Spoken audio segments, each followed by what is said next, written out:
morning, good afternoon, good evening, everyone. Welcome to the Catch the NFL podcast, where we give you up to date NFL news, NFL predictions, and most importantly, fantasy football predictions. We have got myself, John, and Steven on the other end. Super excited to be here tonight. Tons of NFL news to start dissecting. Uh, really might as well just hop right into things. So, we will start with some big news that is relatively minor news to some of the other news that we will be discussing tonight. But Deshaun Watson has returned to training camp, and the Texans are opening up trading discussions for him, supposedly looking for 3 first-round draft picks and or a high quality starter. In my personal opinion, I believe that in the end it'll be similar to the Jared Goff trade, but Mhm. maybe with a little bit more. I'm going to guess two first round draft selections, a quality player of some sort, and then maybe a third or fourth draft selection as well. But I will throw it over to Yeah. you if you have any thoughts there. Yeah, no, I think that's about right. I don't, when you kind of put his whole story into perspective, I don't know if they're going to be able to get a 3 first round pick minimum, which is what they're asking for. It's also kind of funny to think about. They're saying, we'll take 3 picks, minimum. If you want to give more, you can. But it's like, at the end of the day, I don't see how someone with everything he's got going on outside of football really gives that much capital.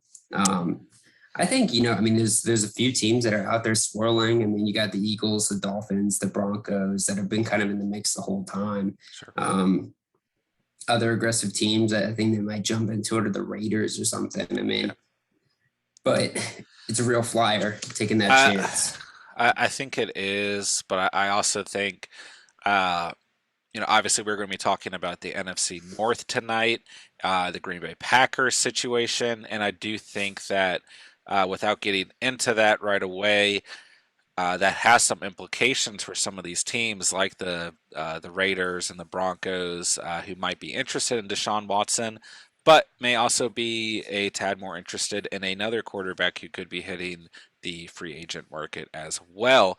So it's kind of, I guess the question is, does this get done before this coming 2021 regular season? And if that is the case, Hugh is the main suitor.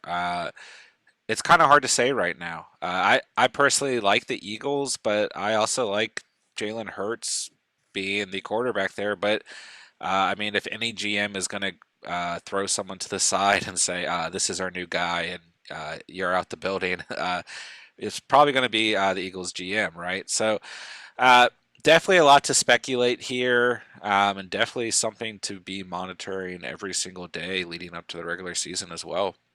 Yeah, for sure. And I think another big story that's broken out, uh, not as it hasn't been monitored as closely, but Michael Thomas just broke recently this week that he's going to be out several weeks to start the season.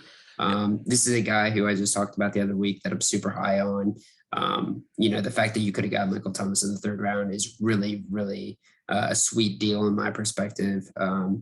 But now he's out for the start of the season and really no timetable when he's going to come back. But you take a look at the Saints schedule by weeks at week 6. I think that's probably what you're going to see. Definitely places a massive impact to the fantasy outlook of the Saints, who are still battling to get that quarterback situation worked out. But Michael Thomas falls to an ADP 67, wide receiver ranked number 31. At this point now, the biggest, I think, fantasy fallout out of this is that Alvin Kamara becomes even more of a focus of this offense. And I think this guy is going to end up maybe getting the most touches he's ever had in his entire career. Yeah, obviously huge fantasy implications from this news, but also kind of a lot of people's initial concern with Michael Thomas as a whole, coming off of a season last year where you had no idea when he was going to play fantasy wise. So definitely a lot of implications for the Saints. Definitely going to affect some other receivers on that team and where you might want to start evaluating them in fantasy. Although I think this is a team you kind of stay away from outside of the running game until the season begins to progress. So we will Yeah, definitely link our podcast. Where we did talk about the Saints down below. And one last kind of breaking news story I wanted to throw in here. Malik Hooker, a former Indianapolis Colts, was signed by the Dallas Cowboys today.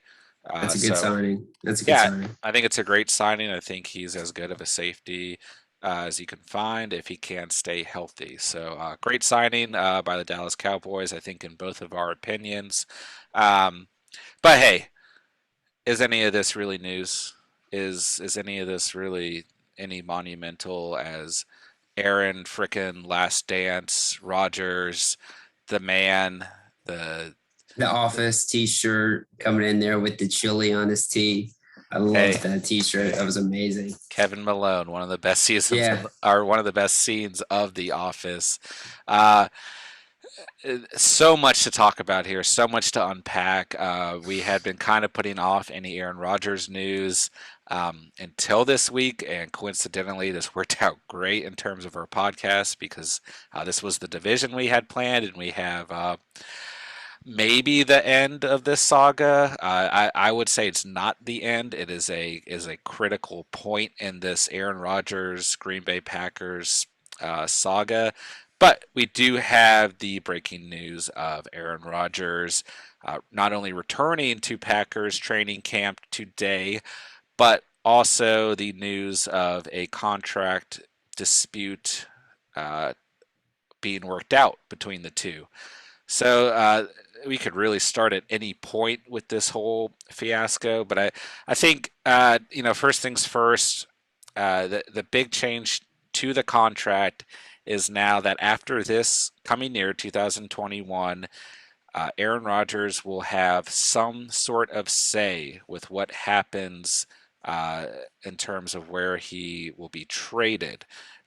Before his contract had stated that he would be playing through 2022 with the Packers, and after that year, he really had no say. Basically, the Packers could trade him at their will. And now that part of the contract has been changed to where Aaron Rodgers can be traded at the end of this coming football season, and he will have some sort of say as to where he is traded. And very, very interesting. One last note, and let you get some opening thoughts as well. No money change to this contract whatsoever. This was not about money for Aaron Rodgers. This was about gaining respect from the Packers front office and being part of the decision making, not only for himself, but for this Packers team as well. So, any rumors out there about Aaron Rodgers just wanting more money, uh, completely clearly, false. yeah, clearly not the case. Yeah. Yeah.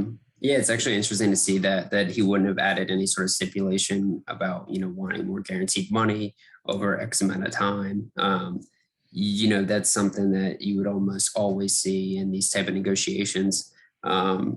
But I think this is almost also like a bet on Aaron Rodgers. He's betting on himself to say, you know what, like play this contract out for whether it's the Packers or a different team. I think I'm still going to be around and still be able to get max money. That's the only thing I can think of here because I think he probably could have gotten both more money and chosen where he wanted to go. He was already offered, I think, a contract by by the Packers that would have made him the highest paid quarterback, turned it down. So it is interesting to see. I think, Aaron Rodgers, who is close friends with Tom Brady, sees him as somebody that is of an equal to him. I think he thinks that anyways. And so I think he really modeled it and modeled this situation as he wants agency over his career, over his future. I think that's something that a lot of players are going to really focus on. Not just in the NFL, I mean, NBA, everything. There are a lot of athletes are they're recognizing how much power they do have. Yep. Yeah, and I think this is a very interesting situation because when you kind of look back on quarterbacks in the NFL, I mean, go back to the 70s, right? Uh, these franchise caliber quarterbacks, you got Terry Bradshaw, Joe Montana the next decade, Troy Aikman the next decade. Really, when you think about a franchise quarterback, historically they have been tied to one team, um, and barring injuries, barring old age, they're with that team for some time. Forever. So if you think about it, Joe Montana is probably the first where we kind of saw a situation with Steve Young on that roster and Montana kind of be pushed out the door. But then, other than that, until you start to get up to the man who you have on in your jersey today, Yeah. Brett Favre, also with the Green Bay Packers. There's really only two more circumstances, right? Peyton Manning gets pushed out the door from the Colts, and then recently Tom Brady, departs from the New England Patriots. So there's only a handful of guys, whether it was due to injury, old age, or a player saying, I am done with this organization. I am still a franchise caliber quarterback, but I'm going to choose my path, right? Um, and I think that this, is huge. Not only for quarterbacks, but like you said, for football players, for basketball players, for sports players in general. They have as much power as they want, right? Hmm. And I think this is, uh, I don't want to say it's monumental, but I think this is really, really big. And I think it's going to have a lot of impact on the league. And I think that what Tom Brady did has had a lot of impact. And I think it definitely motivated what Aaron Rodgers has done. And I think that as time goes on, a lot more is going to come out about this story, about what happens this year inside the Packers locker room. And I think that there's going to be a lot more fallout from this. I do think that if Aaron Rodgers is not with the Packers after this season, that he will not be the only player departing from this team. And Hmm. we kind of saw some similar things happen with Tom Brady, where he came into the Buccaneers and he said, "These are the guys I want. You need to go out and get them." And I think that Aaron Rodgers holds that power as well. I think something really interesting about this entire negotiation is uh, the trade for Randall Cobb being included as well. I think that It's shows, really, really weird. It's more of a power flex than yeah. anything, in my opinion. And Aaron Rodgers has basically come out and said that I miss playing with my old friend is basically the gist of why he wants Randall Cobb on this team, and I think that's awesome, right? Yeah, it is kind of weird though, and I don't think I really thought about it until now. But you know, one thing about Randall Cobb, as I highlighted a receiver to go over later. That's just drafted from Clemson, Amari Yep, Rodgers, yep, great receiver. yeah. So they go out and they spend high draft capital to try to keep Aaron Rodgers to make him happy. This was a very poignant move that they made to try to impact Aaron Rodgers' decision. So what does Aaron Rodgers do? He turns around and says, "Oh, okay, I'm basically gonna say screw draft pick. Why don't you go ahead, make a deal with the Texans to try to bring over Randall Cobb, basically makes Amari Rodgers insignificant because I'm going to let you jump in there." So I heard something very interesting today. What I researched is that it's Amari Rodgers, correct? Okay. Yeah, Amari Clemson. Rodgers and Randall Cobb are very good friends. That one of Amari Rodgers' receiver coaches is Randall Cobb's dad, if I'm not Wow. mistaken. I did not uh, don't quote me exactly on that, but it's something along the lines of that, right? And they're actually very close. And one of the main reasons Aaron Rodgers wanted Randall Cobb on this team was to help lead Amari Rodgers and help Interesting. kind of coach him and be that veteran presence. So I had the same initial reaction, and then when I heard that, I was like, "Oh, that's awesome," and that source may be wrong, that may have, but if I'm not mistaken, I heard that off Pat McAfee, but I might be mistaken. But regardless, I think either yeah, way, I mean, if there's any sort of relationship there, that is good. And I yeah, mean, that's all really Randall Cobb is going to be, in my yeah, opinion, is a placeholder, a yeah, security blanket. He is going to be somebody in the slot.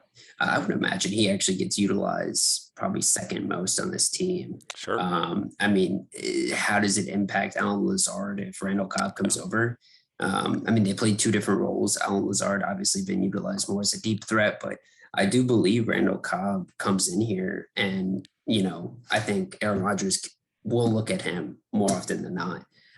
yeah, I do, and I think he could, help Amari Rodgers kind of develop into that slot role later on in his career. But it's going to be hard for the Packers to actually get that part done, because if I'm the Texans, who are currently, in a really bad spot with Deshaun Watson, it's like, okay, well, I see the Packers are in a really bad situation with their quarterback, and he's making this kind of demand. It's like, well, I'm going to try to get as much possible because we might sure, be rebooting our franchise pretty soon. So, you want yeah. Randall Cobb? That's fine. Give me a third round pick. Give me a second round pick, which Yeah. is super high for the guy. And also, Randall Cobb is guaranteed $8 million this year based on his contract. So the Packers will have to presumably eat that $8 million as well. And if I'm not mistaken, they're relatively low on cap space as well. So I do think there are a couple things that both teams are going to have to figure out there. I do think it's kind of interesting, right? I remember when Jordy Nelson got released from the Packers. Um, and a lot of people were kind of confused as a little bit earlier. He had been dealing with some injuries, but one person who was really upset by that move and was very public about it was Aaron Rodgers. Mhm. And I do think, you hear a lot of things about Aaron Rodgers, but for the receivers that stick around and play with him and are catch everything that is thrown their way and have built that trust with him. He's very, very, very loyal to his wide receivers. And I think that there's probably been some bad scars for some time between this organization and Aaron Rodgers that has been kind of just passed on by the media. Not really, it's kind of just all built up, and Mhm. Yeah, I, I mean, I think you're seeing that loyalty kind of pay out in dividends too with his receivers. I mean, Devontae Adams basically took to put his entire negotiations on hold, really kind of threatening to leave the team. I mean, in my opinion, I think Devontae Adams might, there's still a chance that Devontae Adams is not a Packer when Aaron Rodgers leaves. Kind of a yeah, Tom Brady, Robert Gronkowski type of situation kind of I, develops over the next year or two. Definitely think that's a possibility. But another guy that kind of got burned that pissed off Aaron Rodgers was this like little known receiver. I'm struggling to even get his first name right now, but his last name's Camaro. I think he was like a fifth or sixth string wide receiver for the Packers. mhm, Was a good friend of Aaron Rodgers, and they decided to cut him. yeah. And when you see your quarterback voice his concerns over these kind of things, and also clearly has a relationship with these guys, you don't just go out of your way to cut the guy Yeah, without at least talking to Aaron about it. yeah. Aaron seems like somebody who is very emotional, really thinks about things on a personal level. And that's not any sort of critique, but it's like you need to be sensitive as a manager in that situation about what kind of message you're sending your superstar quarterback. Yeah, and I Um, mean there are reports out there, and there's a lot of speculative stuff going on right now. There are a lot of reports. There's a lot of media presence on this, right? But there are reports out there that Aaron apparently when these negotiations began, Aaron Rodgers wanted their GM fired. He wanted him completely out of the picture, and I think That would have obviously caused a lot of turmoil around the NFL if a player was able to come in and actually get that done. Um, but I think it also speaks volumes to how upset Aaron Rodgers truly has been with this organization. And I think that they actually have drafted some really good players over the Yeah. last 10 years, And, But yeah, they, regardless, go ahead. no, I was just gonna say, I mean, when you look at this team, I remember when that started circulating that he wanted the GM fired. I don't know if that ever got totally confirmed, but at the end of the day, that would have been, in my opinion, a miscalculation on Aaron Rodgers' part, and a little bit selfish because the Packers are a tremendous team, top down. I mean, this is like it's been a lethal football team for over a decade, Yeah, and they've been very close to Super Bowls. They've won a Super Bowl, like they've been there. You know what I mean? Like, and I think it's a little bit selfish to come in there and try to take a man's job when he's actually put a great team together. And yeah, they haven't invested a ton into skill positions, but they've recognized that Aaron Rodgers has been able to elevate lower level guys, and they've gotten in great defensive players. I mean, they put pieces together like the Smith brothers, who we'll talk about later, Jair Alexander. I mean, just a ton of guys that have proven to be stars at their position. sure. So you really can't ask for too much in terms of the short term building, but I want to just kind of pivot that to the fact that you look at how the front office ownership um, of the Packers has kind of handled these situations with their quarterbacks, whether it be Brett Favre, whether it be Aaron Rodgers now. They've handled it terribly. Brett Favre, a legend with the Packers, got to the point where he didn't want to even celebrate his jersey, didn't want to go back to the Packers. I mean, growing up, when I thought football, the reason I started liking football was because of Brett Favre. And I think a Yeah, lot of yeah, kids our age probably could say the same thing. sure. And it's why Lambeau Field, why the Packers have such a a place in my heart just as a football fan, because that was the guy. And I think that they handled it terribly. They brought Aaron Rodgers into a position where when he started his career, he was kind of not like praised, wasn't like somebody that the fans were happy about, because it was like we just had to tarnish our hero for you to Sure. come in. And so now you look at it and it's like, okay, let's sequentially say Jordan Love does come in, who I think Jordan Love is actually a tremendous athlete. I don't know how he'll pan out or anything. He's apparently been pretty bad in practices and everything. But let's say he does come in, he's coming in like the worst position possible. This fan base again is like going to be against him because, and it's not Sure. his fault, Sure. but it's more of a, hey, we should have number 12 back there. Instead, we got this kid from Utah State leading at quarterback. And, not to draw on too long on this point, but I think this should be a message for all teams, all front offices going forward, is you need to be a lot more mindful about the agency and the voice that these players have, because you look at other teams, how they handle the situation with their quarterbacks, the kind of succession type of layout. You got to be very sensitive with it. I'm not going to say that the Patriots was like a really good example, but at the Well, end of the day, I think both teams were in a good situation. And Tom Brady was able to just play out his contract and move on. sure. It wasn't a hostage type of situation. Sure. I mean, and I think it it could have been well, and part of Tom Brady's contract, it had it in there that he was able to opt out and able to move on to free agency. That was something before this renegotiation of Aaron Rodgers' contract that he did not have. Mm, So I think that that's a big part of it too. But that kind of moves me to a question I have. If you are a Packers fan, obviously you're probably pretty emotional in a lot of different ways right now. Um, are you excited that?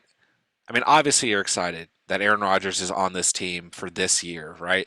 Are you excited that you kind of get this last dance, quote unquote, feeling that your team's going all in this year? That there's potential that Aaron Rodgers and his posse will come back for the following season. Or are you worried or Yeah, upset?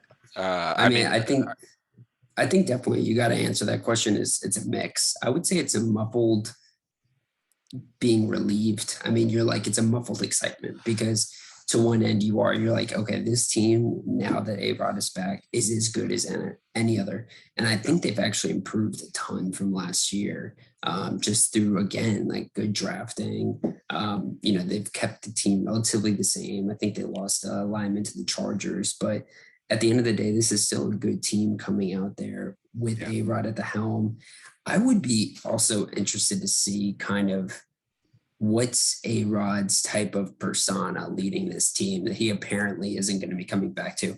Because it's like any sort of job, right? Or any sort of thing you're working on. If you feel like this is not a future type of thing, like you're not 100% stuck in it, like you don't have like a piece of the game like later on, you're going to put less into it. And I think that that's kind of like a contradiction as an athlete where you're supposed to go out there with 100% competitiveness. So I think that'd be interesting to me to see that just kind of unfold. But I do think you got number 12 back there. This is going to be a lot better than having Jordan Love out there. That's for sure, sure. sure. And if I'm a player on this team, I think the players have a great relationship with Aaron Rodgers, but I would be a little interested to also see, how the players have reacted to this whole thing because it's been Sure, dramatic to say the least, and sure. it's been a huge distraction from the football field. Yeah. I definitely, like I said, I think a lot will continue to come out as the season draws closer, as the season progresses, and as the season ends. I think we'll get a lot of some of those feelings and emotions will probably leak out as time goes on. I think you and I both really like this move by Aaron Rodgers. I don't think either of us have been big Aaron Rodgers fans over the last decade. Not a knock on his talent, but we just neither of us have had a reason to like Aaron Rodgers or root for him. And I think after this entire negotiation, I like Aaron Rodgers a lot. Um, Yeah, I mean, I know we're going to be putting together a video at some point during the season that kind of shows the whole saga and the whole arc of Aaron Rodgers and how he kind of stacks up against the greats. Because you often hear that A Rod is one of those top three, top five quarterbacks of all time. So that's going to be a fun podcast whenever we do that. But Absolutely. um, this is something where I've gained a tremendous amount of respect for him. I used to always just think he was a dick, but now when I look at him, I'm like, this guy knows what he wants. And he's at a place right now where he's like, you know what? I'm just going to lay it all out there. Yeah. And I respect that. I think you got to respect that. It is very Tom Brady esque, but in a more comedic role. I almost feel like, I mean, the golf tournament with him and Tom Brady going at it, seeing his long flow. I mean, it's the guy's It's really just living it right now. cyberpunk, Yeah, Blade Runner, freaking sunglasses today. I mean, he's he knows everybody's watching and he's putting on a great show. yeah. Uh, That's so I guess that kind of brings us here to if Aaron Rodgers uh, does not want to be a Packer after this coming year, and the front office agrees with that, um, where do you see him? In what scenario do you see Aaron Rodgers staying a Packer? I think there's one obvious scenario, but I think even and for me, I think if they win the Super Bowl this year, I think there's a strong chance that he comes back to the team. But I could also see him using that as leverage to go elsewhere where he'd rather be. Um, so I'll let you go ahead and dig into what teams and what scenarios you see him unfolding to.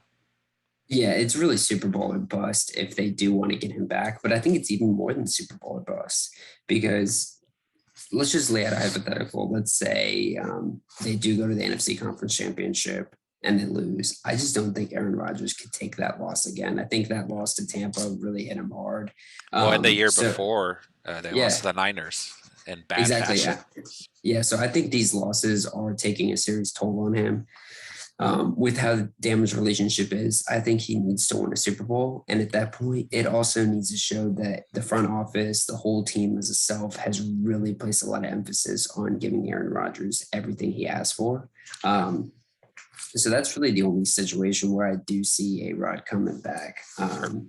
You know, do I see it happening? Listen, that's the main team I want him to go to out of this Yeah. whole situation. The Packers, like I said, they are, when I think football, I think Green Bay. This is one of the biggest teams in football history. I mean, it goes all the way back to Bart Starr, and Lambeau Field. I mean, this is a massive, massive football town. I mean, the stadium is right there in the neighborhood. It's awesome. But if Aaron Rodgers leaves and Jordan Love kind of fizzles out, this is going to really hurt like the football legacy, I think. And it could be some time before the Packers really come back to dominance. Yeah. So as a football fan, I do want to see that, but I don't know. I mean, you see those three other teams that are really kind of in the mix, especially two of them, the Broncos, Raiders, Eagles. What? I read an article today laying out a scenario for every single team getting Aaron Rodgers and reasons why. And you could certainly argue any team, but maybe outside of barring any injuries, outside of some of these teams who've just drafted a young quarterback, like the Jaguars and some of the Chiefs, for example. But even the timeline, if Aaron Rodgers plays one more season with the Packers and then leaves, it would line up to when Tom Brady's contract is out in Tampa Bay. I mean, I've read all kinds of crazy scenarios, right? Um, I'm Team Broncos all the way, and I just like that mix. I've been kind of a bandwagon Broncos fan after Peyton Manning left Indianapolis and went to the Broncos. It was just kind of my bandwagon team to root for. So I'd like to see them play well, and I think Aaron Rodgers certainly gives them that opportunity, and John Elway as well, probably his last lifeline. I will give you every single draft pick for the next 10 years if I Yeah, can have Aaron Rodgers and I'm not booted out of here. Um, but I think really any team, I guess to my point, in the NFL could be in the mix for this, right? I mean, I don't know if you agree at all, but I think especially if you do see this season turn out to be the case where Tom Brady again brings the Buccaneers to the Super Bowl or the top three, I think teams are really going to start looking at this as like, okay, our teams are like one player away. And if we can get Aaron Rodgers, maybe we can win that Super Bowl. It might not be a long-term investment, but I think a lot of teams are going to start looking at that. I mean, you say the Broncos. The Broncos are kind of loaded. The problem is that they got Drew Lock throwing passes. That's not going to lead to a victory. I've heard the Um, Saints pretty strongly in the mix as well. yeah, I think with the Saints, the only concerns I have with that actually working out is their cap is so tied up. It's like there are studies about how the Saints have actually kept afloat with how bad their salary cap situation is. Sure. So it'd be interesting to see how they do that. They would probably have to unload a ton of picks, which I think they're also stretched at cap or at draft picks. Mhm. Um, One team I could see really shelling out everything, and I think actually has everything that's needed to kind of get this deal done, is the Las Vegas Raiders. Yeah. There's a few different reasons. I think Aaron Rodgers would want to go there. He's closer to his wife in California. Vegas is obviously a prime entertainment section or prime entertainment city. I think Aaron Rodgers comes in immediately, becomes the face of this organization, gets to play with John Gruden, Mike Mayock. I think he would really love that situation, that vibe, great weather, great taxes. Definitely be Yeah. good for his bank account. Yeah. But when you also look at what the Raiders can offer, well, Derek Carr, who they are clearly not big fans of because they commit, but they don't truly commit. Sure. They've got the draft picks too. Mike Mayock has done a pretty terrible job at drafting, I could say at this point, as much as I love Mike Mayock, but he does have a lot of draft picks that he can use here. And they've got a lot of money too. So there's quite a bit that they can kind of shell out to get him. And I think one thing that, again, really distinguishes the Raiders from other teams is we can give you a starting quarterback. Sure. So let's say they keep Devontae Adams. We give you Derek Carr, 2 first-round draft picks. You can become a playoff contender still. Yeah. Like Derek Carr matched with Devontae Adams and that Packers team. Honestly, that's still a 9-win team in my Yeah. opinion. Yeah, I I mean, agree. especially when you're playing against this division. So I think that's kind of a match made in heaven. John Gruden's going to be put in a position here pretty soon where it's put up or shut up and he's fired. So Yep. Yeah, it's they might be they definitely might a come to the definitely a win now scenario there. Definitely a team that needs to sell some tickets and really get that fanfare going with the move to Las Vegas. And you kind of have felt that pressure from the Las Vegas Raiders ever since they made that move, especially with the massive deal to John Gruden. And they're definitely a team that is going to do whatever they can do to beat you. But I would say so far this experiment has not really panned out. And I think we both like Mike Mayock a lot, but yeah, those draft picks just haven't really come full circle. So I think you're absolutely spot on that they have, like you said, everything at their disposal. They have seemed to, like you said, commit to Derek Carr while at the same time being very non-committal to Derek Carr. And he is definitely a quarterback who they could trade and uh, make a team a 9, 10 winning team, yeah. right? Um, so And good, yeah, no, I was just gonna say I think this Packers team too. I mean, obviously every team wants a quarterback, but when we're talking about again like the legacy of the of the Green Bay Packers, they've always had a really good quarterback. It seems yeah, like, yeah, and I imagine if I'm the Packers here, I'm saying, listen, if you want a Rod, we got to look for teams with a quarterback because we do not want to be in that situation where we've got nobody throwing the ball, especially being even though Lambeau Field and the Packers are a big money team, they're in a small market. So it's like they need a big ticket selling jersey.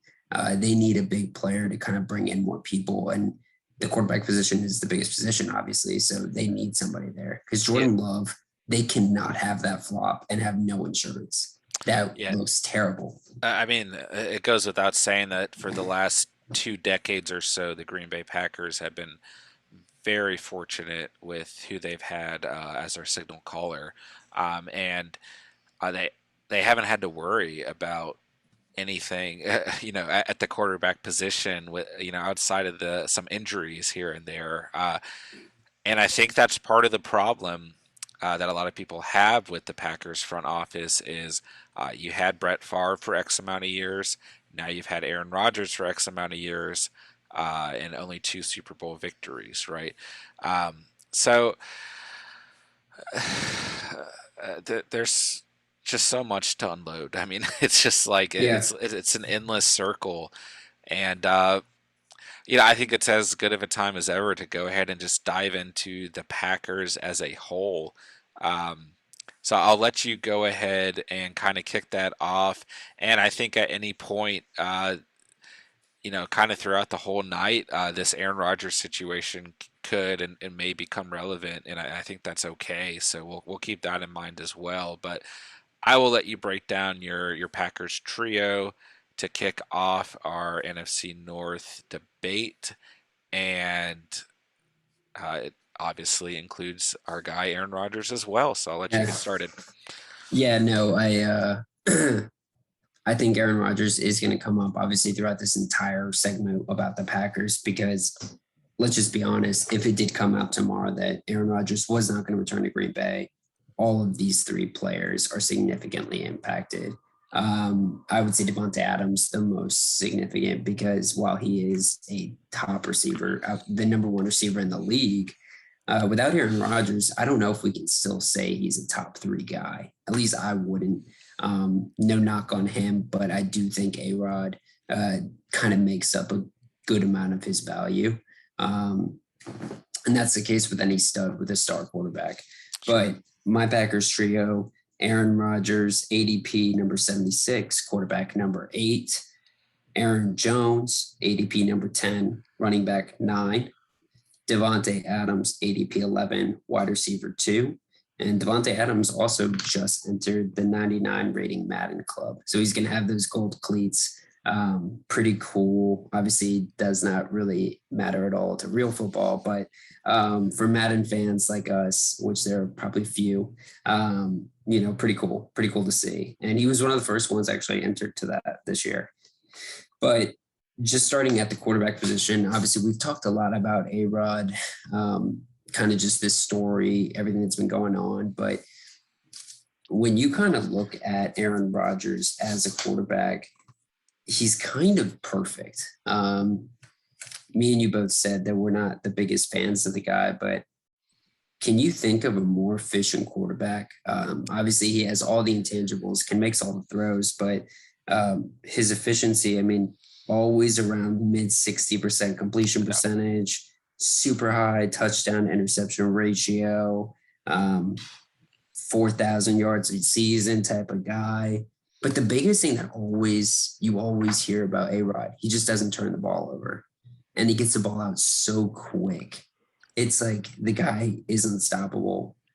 You definitely don't want to be against him in any situation. Hell, even in Madden, he's the hardest player to go against in Madden. He gets on that hot streak that he does in real life where he just gets going and you cannot stop him. Yep. But can you think of like a more efficient quarterback over the past 5 years? I think Drew Brees, obviously, maybe in that comparison. No, that's always been one thing I've absolutely agreed on, in regards to Aaron Rodgers, is that he is extremely efficient and he does not turn the ball over.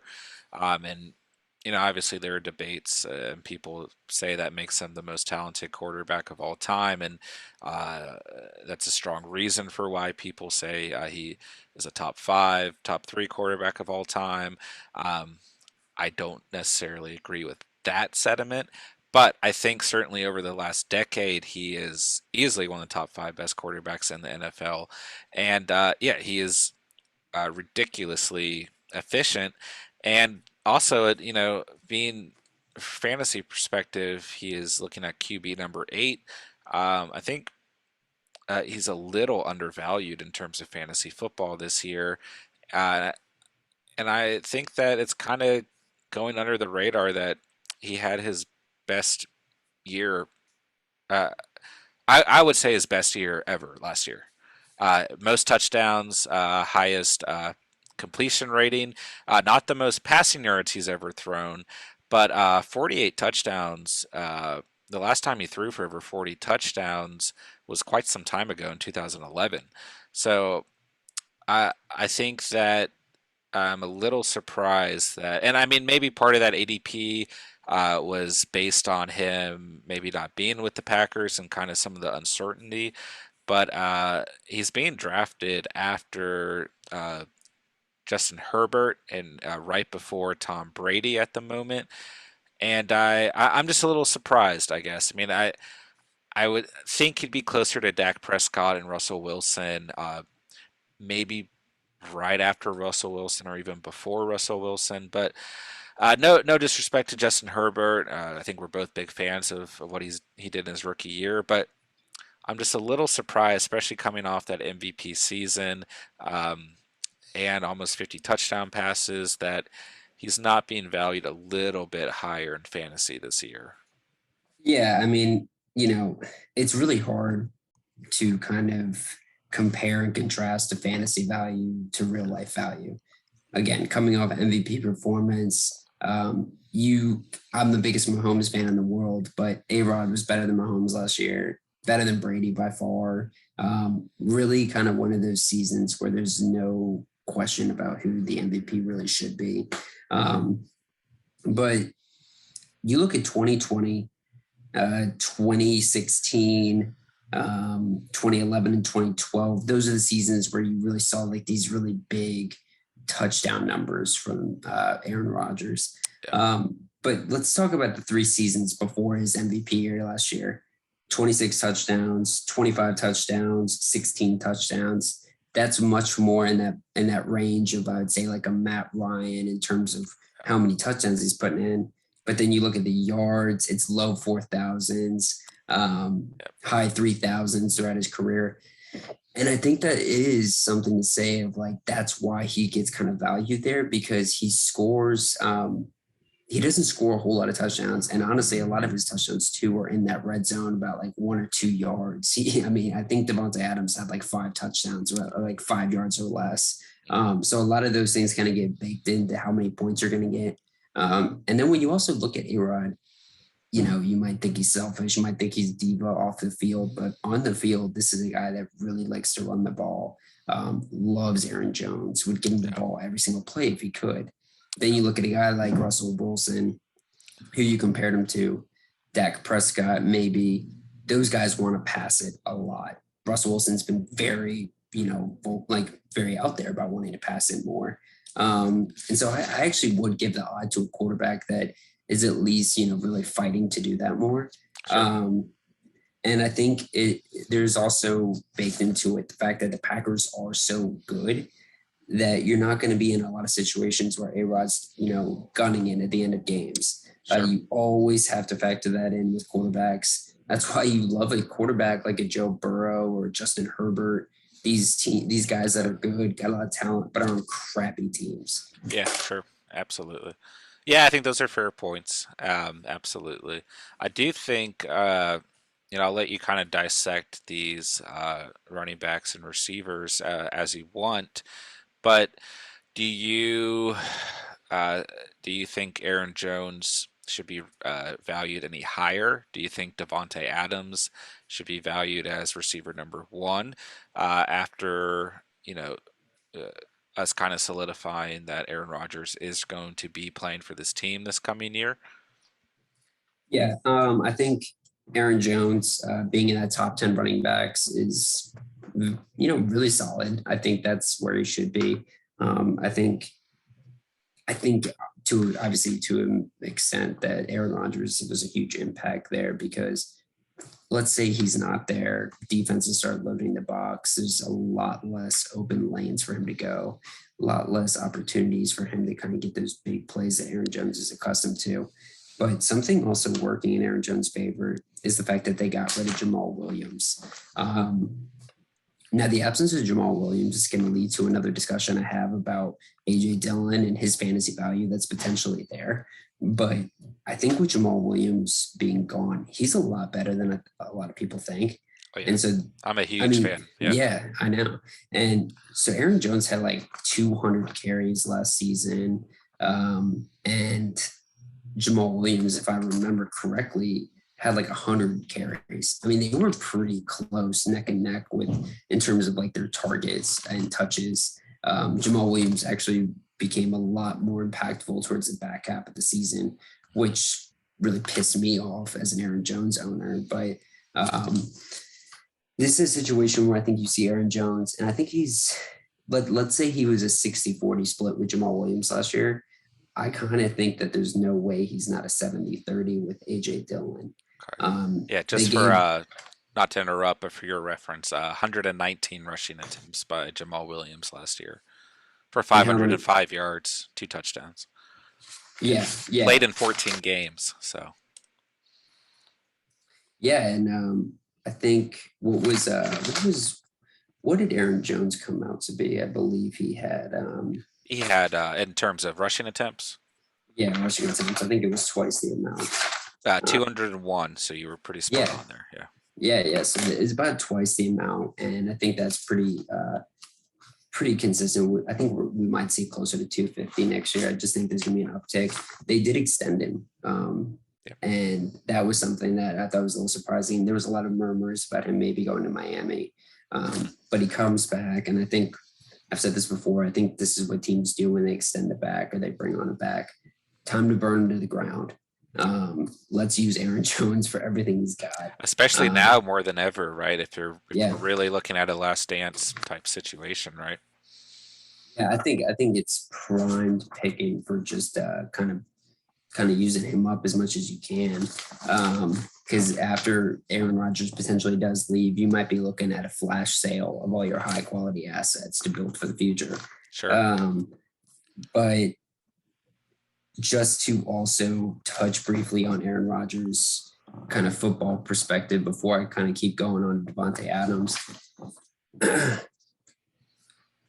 Would you say where would you have put Aaron Rodgers, not as a fantasy perspective, but just in terms of last season? Where would you have put him in terms of like top top players in the NFL, regardless of position?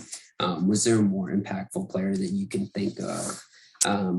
And how much did him coming out and balling after his injury-plagued seasons, a lot of doubt, and all the drama that was going on last offseason, how much did that really prove? Because, you and I were kind of patting each other on the back saying, like we always talk this about Aaron Rodgers. He's been kind of on the down tick, but he has his one season, right? Like, could there potentially be a situation where A-Rod doesn't have as great of a season? I would say, yeah, it's gonna be hard to replicate that season, but Sure. I don't know. What are your thoughts? Yeah, in terms of, where he stood as value to his team last year, I think he was as valuable as any player was to their team. Not to give an easy answer, but I think that was pretty relevant. And I mean, I think he's as important as Patrick Mahomes is to the Chiefs or Tom Brady is to the Buccaneers. As important as Aaron Donald is to the Rams. Mhm. I think he is that true franchise caliber player who uh, the team is going to revolve as well as evolve around him. Just as important as Russell Wilson is to the Seahawks, who I don't think would be relevant whatsoever without Russell Wilson. Um, as important as Lamar Jackson is to the Ravens, I think, not take the easy way out, but he is as important as any player is to any team in the league, and as valuable as any player is to any team in the league as well. Um, and to touch on your point, I do think it's going to be difficult to replicate what he did last year, but I don't doubt him at this point. I don't doubt that he can replicate that, and I think we're probably going to be looking closer to 40 touchdowns, around the same amount of passing yards, and I mean, like I said, his best completion percentage of all time was last season. Very, yeah, 70.7. That's ridiculous. insane. And actually, technically speaking, his third year in the league, he had a higher completion percentage, but he only attempted 28 passes. Was not a starter then, so we're not going to count that. He only played in 2 games, right? But Mhm. as terms of being a starter for the Green Bay Packers, his best season of all time. So I don't think that he's going to beat that number or hit that number, but I won't be surprised if he does. Don't get me wrong. I think he'll probably be closer to that 64, 65 mark, maybe even a little bit lower at 62. But those are still very good numbers by all means. So um, Yeah, I it, think I think no, keep going, keep going. I was going to say, even if he does come out and doesn't perform as well as anticipated, I don't think that that removes any value from who he is as a player, what he means to this organization, his value as a player, and I don't think it will take away from his chances of going to a team and his chances of teams looking at him as such a high caliber player as well. I don't think the stats are going to necessarily matter too much. I do think that they matter, but I think the most important thing for Aaron Rodgers is a winning season, a season where they win this division once again, and a season where they go deep into the playoffs. But I certainly think that this team has to get past the NFC Championship Mhm. in terms of Aaron Rodgers' overall value. Which is such a low floor, right? Oh yeah, Yeah. we got to go to the Super Bowl. Like Yeah. it's not a good situation to be there. Yeah, and I think the main part is they have lost these last 2 NFC Championship games in very unfavorable fashion, but also Aaron Rodgers himself did not play very well in either of these NFC Championship games, and neither did the offense. That 2 year, let's not forget, 2 years ago, they took a smackdown from the San Francisco 49ers. That was probably the least entertaining championship That was game awful. we've seen in some time, and Aaron Rodgers did not play well, and Last year against the Buccaneers, I don't have the stats pulled up in front of me, but I encourage you to pull up some of those stats, especially from his final couple of drives in that game. If I'm not mistaken, the final drive of that game for Aaron Rodgers went like three incompletions and then was a three and out. So Yeah, I do think I've seen a lot of arguments that Aaron Rodgers is not taking enough credit for some of his performances in kind of these later playoff games. But then I think you can argue back another direction that, well, maybe he didn't have enough help. Maybe he didn't have. Hey, it's all over the place. Everyone has an opinion on this. I've seen arguments for every angle.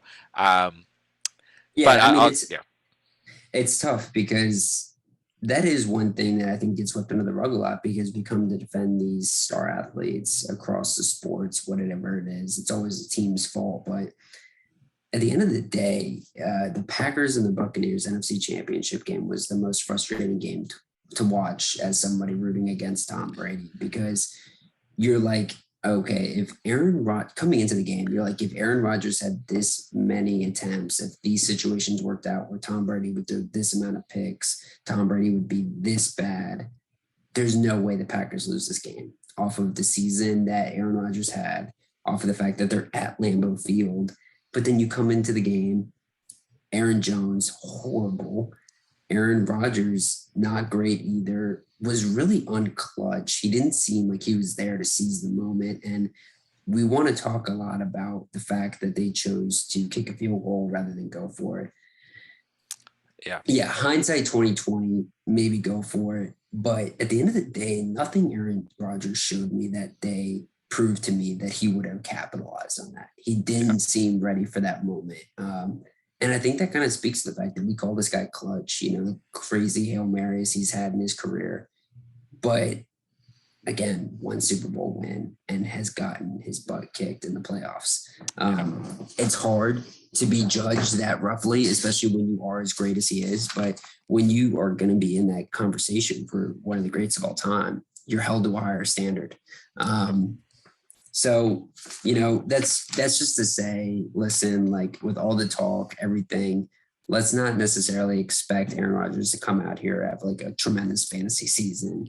Sure. Let's also not expect for Aaron Rodgers to duplicate what was one of the best quarterback performances ever. Yeah. Um, but then at the same time, too, I think it is going to be a great season for him. So I think there's a lot to be optimistic as a Packers fan. You're coming back with a loaded running back core still, replacing Jamal Williams with AJ Dillon, and has a receiving core with Devontae Adams, Alan Lazard, Marcus Valdez-Scantling, Robert Tonyan, Amari Rodgers. I mean, Quinemius St. Brown, a lot of really good guys. Heck, you got Devin Funchess, who hasn't played in 5 years, but he's still on the team. But Yeah, yeah, and so I do think it's interesting when you look at all these receivers outside of Devontae Adams, and I would argue Robert Tonyan as well. They have all been elevated by Aaron Rodgers. I don't see a lot of these guys really performing too well unless they were on a Kansas City Chiefs or Tampa Bay Buccaneers with another quarterback who would help elevate them as well. Um, but I actually think that this receiving core is definitely capable of getting the job done. Um, Especially if Amari Rodgers comes out and really shows what a lot of people think he's going to show. And I don't want to take away, from your discussion or anything, but I can't say enough good things about Robert Tonyan. He's one of my favorite tight ends in the NFL. We'll link a video I did on some late tier tight ends this year in fantasy as well. But I, I do think to some degree, don't get me wrong, that Aaron Rodgers elevates who Robert Tonyan is as a player. I think he elevates any pass catcher on this team as a player. But I think Robert Tonyan is going to have a killer year. I think he's someone, as the season draws closer, who's going to move up on fantasy boards as well with 11 touchdowns last year, tying Travis Kelce for the most in the league last year. I did have him on my team last year, and he did have if I'm not mistaken, 2 games where he scored 3 touchdowns. So Mhm. put that in perspective. Not the most consistent tight end, but definitely a very, very valuable tight end moving into this year as well. Yeah, and what tight end is consistent if you're outside of that top three? Sure. Um, you put out a great video on those late round tight ends, those mid round tight ends. Definitely go take a look when you can. But yeah, I mean Robert Tanyan, I think is as good as any that are out there. I like him right in that middle tier. And really outside of Devontae Adams, who I'm about to start breaking into here, but that's probably the most exciting player or the player I'm most excited for in this offense is Yeah. Robert Tanyan Yeah. because we could be seeing that next great tight end. He reminds me so much of George Kittle in his Really, play style, he his reminds me of hair. Kelsey, in my opinion. Well, But I guess they're great, big. great Yeah. Yeah. company to Sure. be in right Sure. there. Sure. But Yeah. yeah, I mean he's a beast for sure, and he's And I fun to will watch. I will double down on the killer flow as well. Yeah, but to touch now on Devonte Adams, ADP 11, wide receiver 2, you got to take this guy in basically the first round or the very top of the second. I think he's being priced accordingly and priced correctly. There's a lot. There isn't many people I'm taking over him outside of those like top 5 running backs that I'd be like super excited about. And I think the reason for it is the fact that Devontae Adams offers you what a lot of receivers can't offer you, which is such a high floor at that touchdown mark for that receiver position. 18 touchdowns last year. And this was not like obviously that was like a tremendous season. It's not like he's something he's doing every year, but every season he has such a high TD watermark where he is not going below that. He's always double digits. If you can have a guy perform that well in the red zone and score that many touchdowns, that's going to always put you above everybody else. Yeah. And I mean, no, I mean, that's been one of the biggest fall points with Julio Jones. I mean, if Julio Jones was able to score half amount a season that Devontae Adams scores, it's ridiculous. absolutely. And not take away from your discussion here, but also 98.1 yards per game last year, which, if I'm not mistaken, was the most by a receiver, as well as those 18 touchdowns, if I'm not mistaken, most by a receiver last year as well. So, outside of standard fantasy football leagues, he offers a ton of value in PPR leagues. Also, 149 targets is a lot of I targets. was just about to say the same thing. Yeah. 115 receptions, a lot of receptions, and in PPR mock drafts, I am seeing Devonte Adams go within the top 10 easily. So Yeah. And I mean, okay, so when you're looking at his fantasy value, you're drafting him at his absolute max because I don't see a better season. But at the end of the day, too, I don't see a fall off being that precipitous that it's like a problem. You know what I mean? Like I don't see it being like, oh, I feel like I totally lost value on Devontae Adams, yeah, barring any sort of injury, which we're not going to factor in here sure, because this guy's also been pretty healthy his whole career too. yeah, But I think there's another kind of narrative coming into the season where Aaron Rodgers' last dance, especially with how much Devontae Adams supported him through this process, you could see Aaron Rodgers really feed him the ball and just kind of say, you know what, we're going at it, guns blazing. This pair of guys are going to come out shooting. I'll be your Huckleberry kind of partnership coming out at here. I don't know if you feel the same way, but I'm sure you do. But at the end of the day, or is he your wide receiver 1, even though he's currently wide receiver 2 ranking wise? Like who would you take over? The only guy I'm considering that position is Tyreek Hill. I value them pretty equally, but I'm just a huge Tyreek Hill fan. I've always been very, very big on Tyreek Hill, but the only other guy in that discussion I can possibly think of is Stephon Diggs, and I think that kind of goes back to how much faith you personally have in the Buffalo Bills and what they're going to do this season. But those are the only 2 other receivers that I would even consider. Um, and you look at 2 years removed. Uh, in 2018, Devontae Adams had just under 170 targets, right?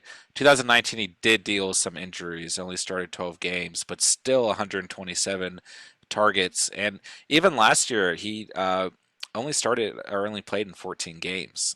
So just under 150 targets. So I think in PPR value, uh, I think he is the number one receiver in PPR leagues. And I know coming off of 18 touchdowns, you could very well argue that in standard leagues he should be the number one receiver as well. But I think you can make the argument in standard leagues for Tyreek Hill being a little bit more valuable just with that insane upside of the Kansas City Chiefs and how often they score. Um, and I think that Aaron Jones kind of affects Devontae Adams' fantasy value as well. And I do think he kind of snags up some of those touchdowns where we're not seeing. We might see quite a breakout year for Clyde Edwards-Helaire with the Kansas City Chiefs. But to answer your question, it's very, very difficult to argue that Devontae Adams should not be receiver number one in PPR or standard leagues this year.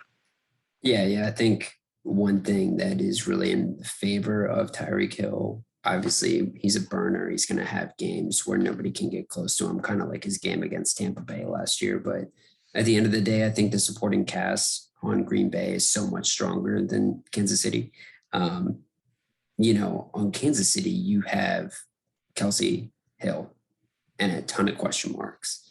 So it's like outside of those two, do we really envision a guy getting a ton of catches? I think Tyreek Hill is going to have to do something that he's never had to do in his career, which is be like a guy that's going to come in there and catch a ton of volume and see a lot of volume. So it'll be interesting to see how that works out. But I Yeah. think it is going to put him in that position where, like, if he's healthy, the floor is number two. So these guys, you really can't go wrong with Devontae Adams or Tyreek Hill. But I like your argument there. And I think we kind of agree here that these are that kind of firm number one and number two.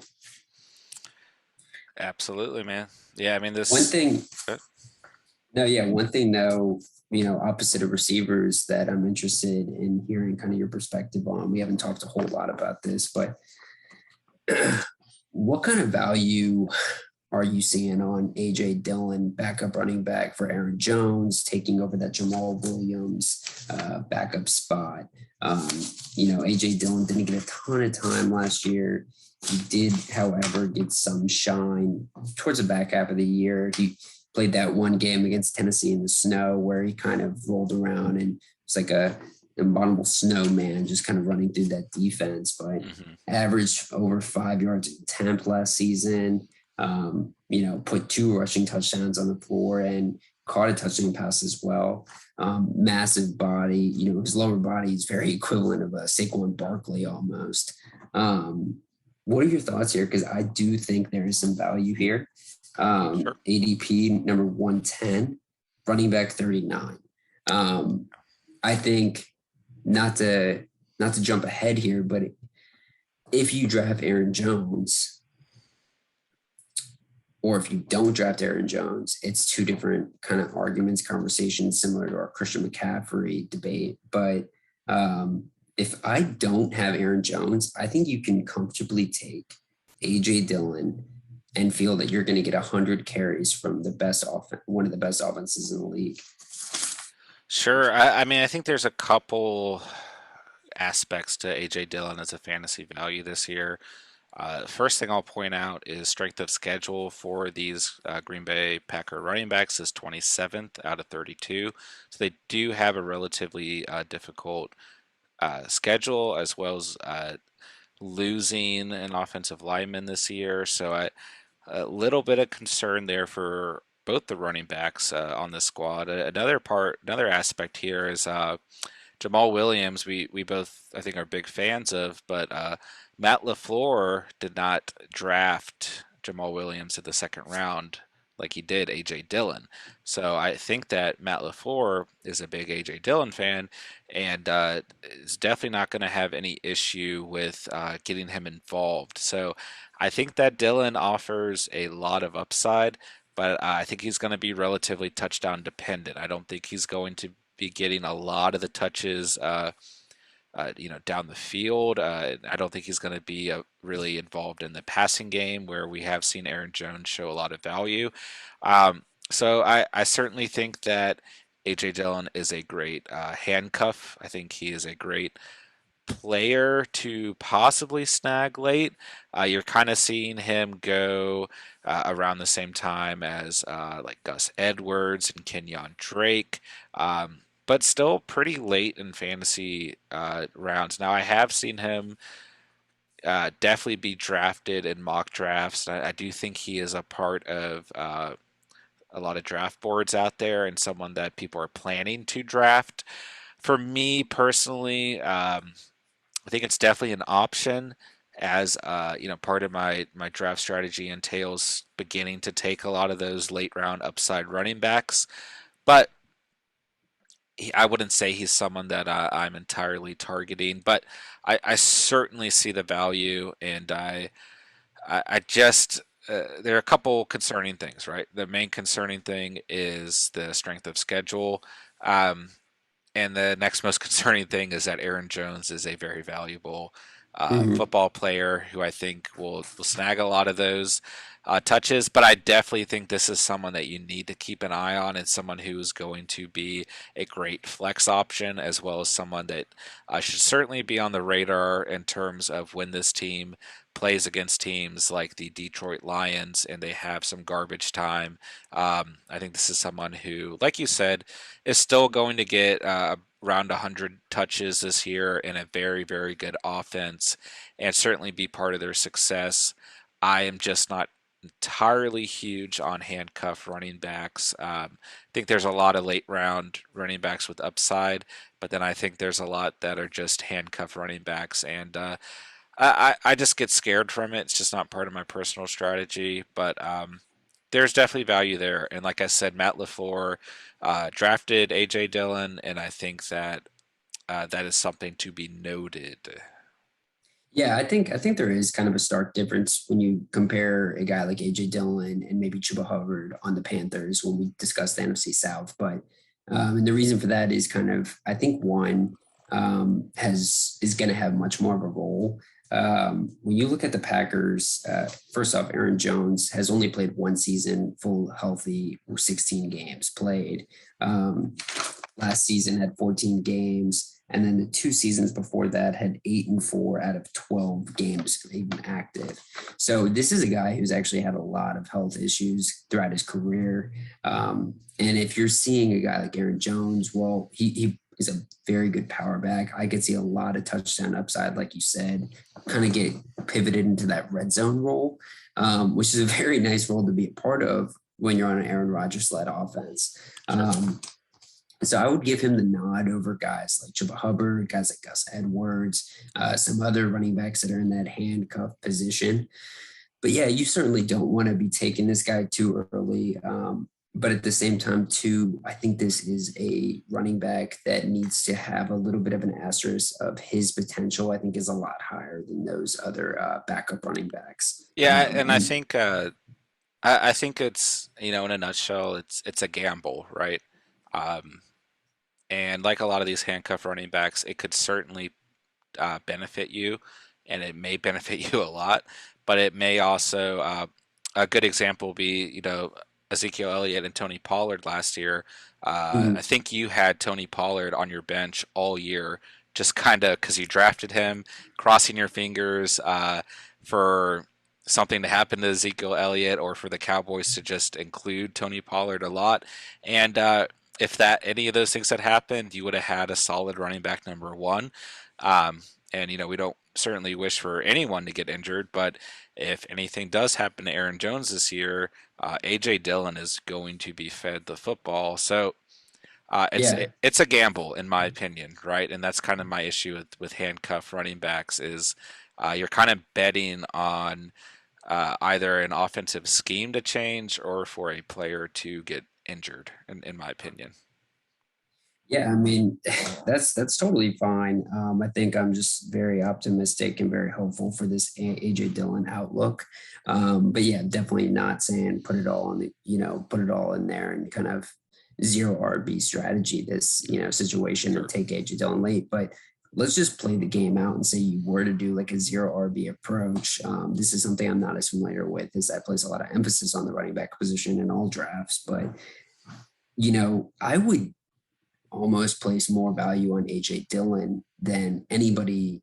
Like who's the starter for the Bills? You know what I mean? You got Zach Moss, you got Devin Singletary. It's like I'm taking AJ Dillon over both those guys, and Yeah, he's being ranked below them. So it's kind of a good conversation to have. I think you're going to want to piece, despite schedule difficulty, despite how good the guy is ahead of him.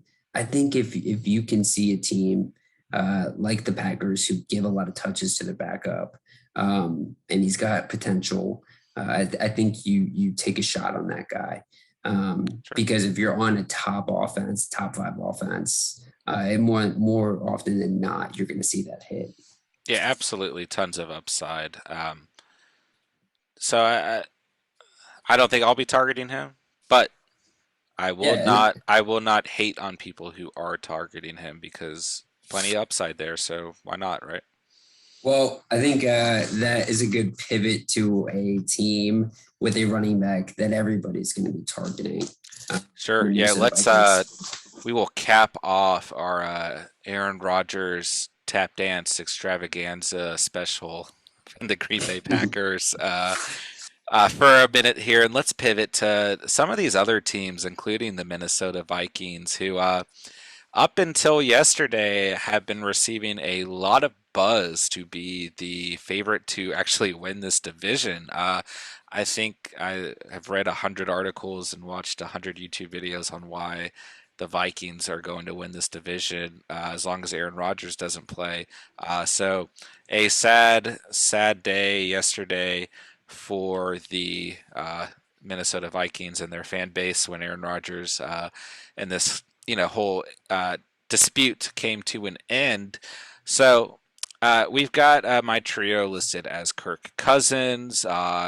You like that? I like Kirk Cousins. I have been a big Kirk Cousins fan for a long time. I don't think he is the best quarterback in the NFL by any means, but I like Kirk Cousins as a player and as a person a whole lot. I've always rooted for him. Happy that he got this massive contract in Minnesota. But there's still definitely a big question mark around Kirk Cousins. So he's looking at ADP number 125 in terms of fantasy, as well as quarterback number 18 in terms of fantasy. A kind of mediocre schedule, being a 20th amongst fantasy quarterbacks this year. But I actually think that he holds some pretty good fantasy value, especially where you can draft him. If you play in a super flex league where you play two quarterbacks, this is your prime candidate for your number two quarterback. But I know that's not as common. But regardless, if you just want to snag a quarterback at the end of your draft who is going to be a safe bet and someone that you can stream against poor defenses like the Detroit Lions, this is a great fantasy pick. Someone you can get very, very late. And like I said, a very safe quarterback to draft as well, who actually had his best season last year in terms of passing touchdowns and one of his best seasons in terms of passing yards last year. And also, I mean, a QB rating 105, which is the second best in his career as well. So, like I said, I'm a big Kirk Cousins fan. I do think that he plays the game relatively safe at this point. But hey, he's aided by Dalvin Cook, whose ADP is number two and is RB number two overall. And I've seen arguments that Dalvin Cook should be RB number one this year. And I don't think it's out of the question with him putting up over 1,500 rushing yards, 16 rushing touchdowns, as well as 44 receptions for over 350 receiving yards.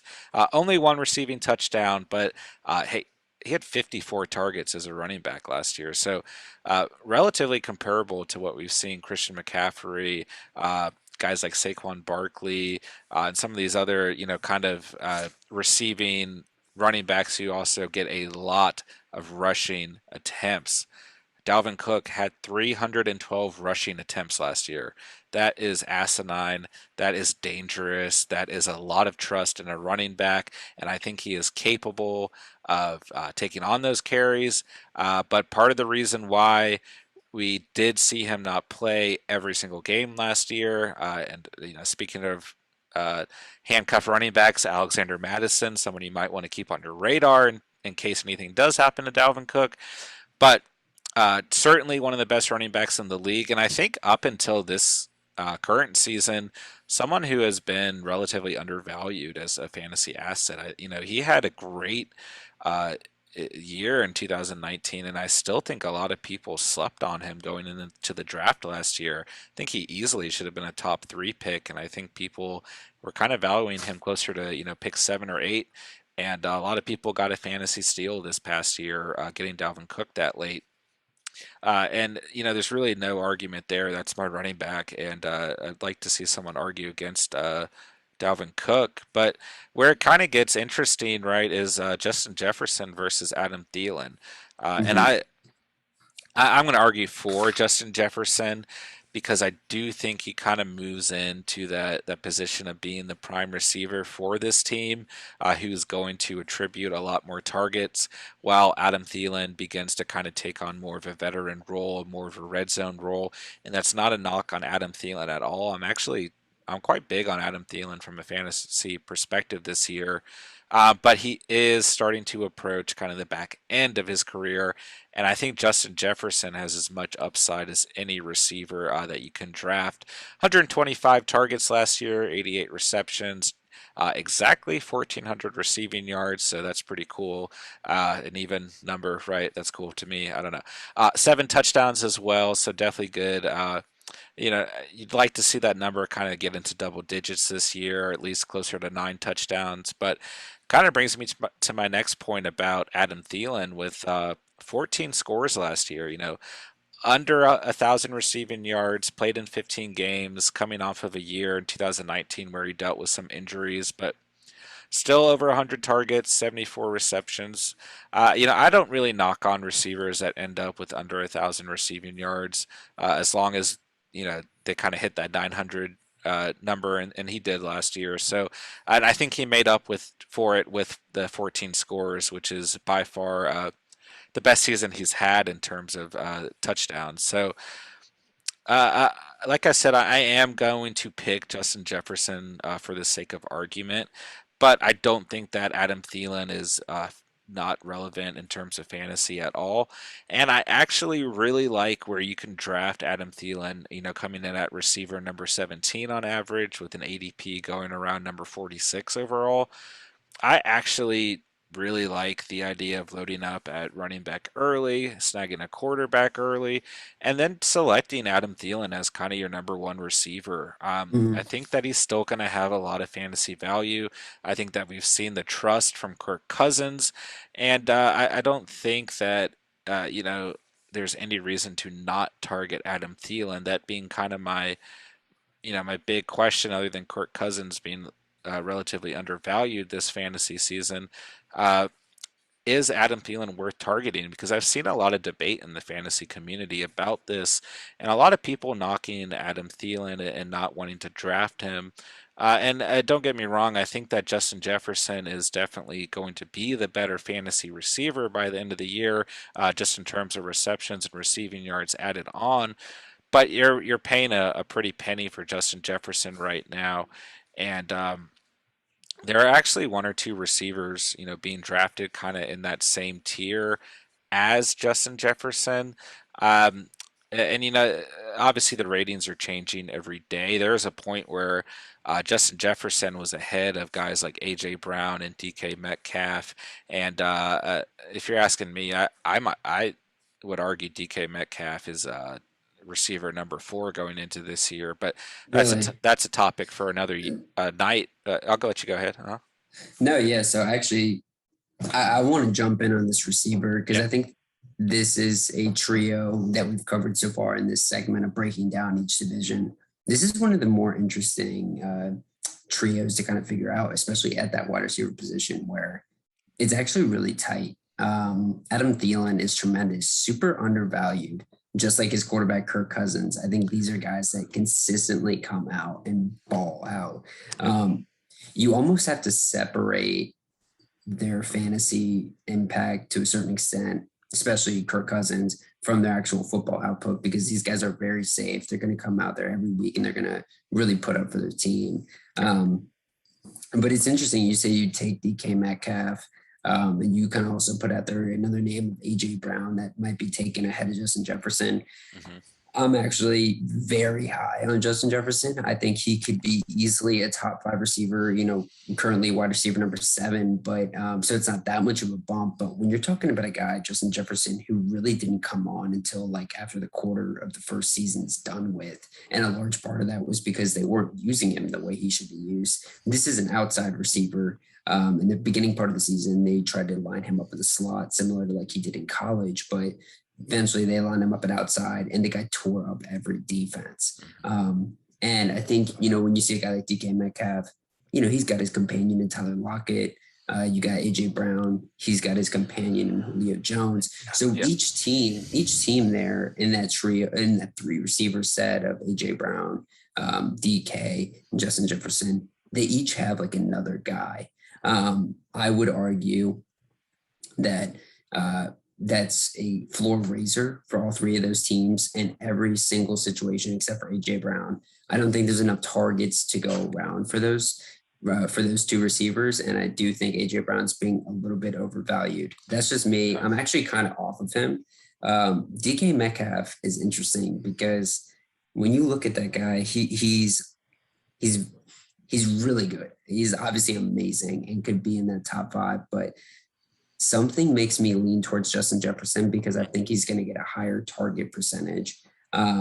Obviously, had a ton last year, 125 targets, and again, didn't even really get full utilization in that first quarter of the season. So Yep. you could see, especially with Adam Thielen, like you were saying, kind of dropping off a little bit. I didn't actually see how much he may have dropped off outside of the red zone until I looked at his numbers, but over these past couple of years, he has definitely kind of taken a slump ever since 2018. So we could really see Justin Jefferson become that top 5 guy. And I'm excited for this offense in general. Stacking Justin Jefferson and Dalvin Cook, I don't know if there's a much better running back wide receiver young core than that. Sure. Yeah, and I think kind of another breaking news from this past week is the signing of D.D. Westbrook by the Minnesota Vikings. And as long as he can stay healthy, I think D.D. Westbrook is a completely undervalued football player who played very, very well for the Jacksonville Jaguars. So I love that signing. I do think he'll beat out Chad Beebe, but who is actually a pretty good slot receiver as well. And then when you start to look at, their tight end position, a lot of people are very high on Irv Smith Jr. this year with the departure of Kyle Rudolph, who is someone who has taken up a lot of playing time at the tight end position.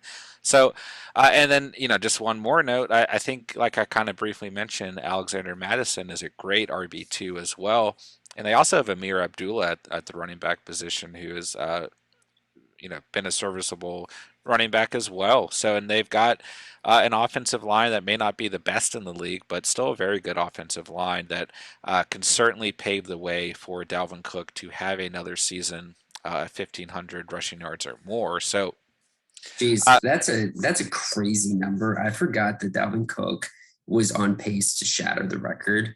But then he obviously did get hurt just like every season in his career. yeah, And I think if you draft Dalvin Cook, you literally have to bake in that the guy's not going to play 16 games. He's never done it yeah. his entire seat. He's never done his entire career. So And why he not? still gets, Yeah, but yeah, at the same time, but you're still getting RB1. yeah. And Like, why not draft Alexander Mattison? I mean, that's someone who we've yeah. been talking about handcuff running backs tonight a little bit, and he's not someone who's getting talked about at all. But Mm-mm. I would put Dalvin Cook up there as a player who, you hate to say it, but certainly won't play every single game this coming year. No. When he does play, he's got the potential to get you 30 plus points every single game that he Yeah. plays in. But you have to at least account for, at the very least 1 or 2 games that he's not going to play. So I am going to go ahead and pull up on average where Alexander Madison is going. And it's kind of in that same tier a little bit, for reference, AJ Dillon, who we just spoke about, going around RB 40, Alexander Madison going at RB 48. So in that tier Whoa, six, but still, yeah, pretty low. I mean, really? after guys like Devin Singletary on the Buffalo Bills and Jamal Williams of the Detroit Lions. So, and even Wait. Did past, you say he's going after AJ Dillon? yes, by 8 spots. That's actually that is not. I would say I would have thought he'd been higher because of the fact that Dalvin Cook has so many Yeah, and injury a big concerns. note too with these Minnesota running backs, strength of schedule for running backs, they're ninth. They've got a very easy schedule, and just for reference, kind of similar to the AJ Dillon argument, right? Last 2 years, 2019, Alexander Madison had 100 rushing attempts, 462 yards, only one score, right? Uh, Last year, 2020, 96 rushing attempts, over 400 rushing yards and 2 scores. So, but he's actually performed, pretty well. He's only had 23 receptions over the last 2 years, but he's actually, he does get involved in the passing game as well. Yeah. So, No. uh, go ahead. No. Alexander Madison is somebody who I think is really gonna. I think Alexander Madison's a great pick. I When you think think it's a about much better yeah, value than, in my personal opinion, than AJ AJ Dillon. Dillon. Yeah. And I mean, maybe as the season draws nearer, he might start to move up a little bit. But right now, I would say he's better value. But I'll let you go ahead. no, yeah, definitely better value. And I think another thing I want to drill down on, and we're going to talk about running backs and kind of the strategy of running backs when we release a podcast upcoming here. But at the end of the day, with the extra addition of the additional game to the regular season, you're going to see running backs get a lot less of a split load, I imagine. That's at least kind of how I'm baking in my projections for next season. But especially with guys like Dalvin Cook, who have career history of injuries. So we might see a guy like Alexander Madison maybe take a bigger foothold in this committee backfield a little bit more than he has in the past. And another thing kind of going for Alexander Madison, he's always been a guy fantasy communities have been like kind of tooting the horn for because it's like everybody knows he's a very talented running back, has shined when he's given the opportunity. And whenever Dalvin Cook goes down, it's always like, okay, this is going to be his time. Now, I have noticed whenever it does seem like it's his time, maybe it's not as crazy of a performance, but this is a guy who's very capable, and that's the difference. Where he is, he might not have come out and broken out for like a 15 or 20 point performance every single time he's got the chance. He's very capable of doing Sure. that.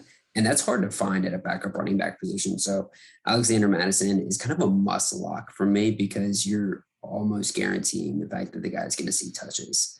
Sure. Yeah, I think there's a great value. And I think, at the end of the day with this team, like you kind of mentioned, these are just, their top four, Justin Jefferson, Adam Thielen, Dalvin Cook, and then I'm going to argue Kirk Cousins, just four very safe fantasy values. I Mhm. think, if they're available and that's the position you're looking to fill, go ahead and fill it because you're going to get a safe fantasy output.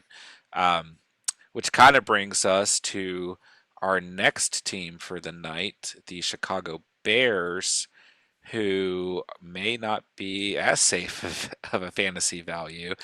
So I will let you go ahead and break down kind of a team that, in my opinion, a little bit all over the place, but definitely certainly has some great fantasy value as well. So I will let you dig into the Chicago Bears.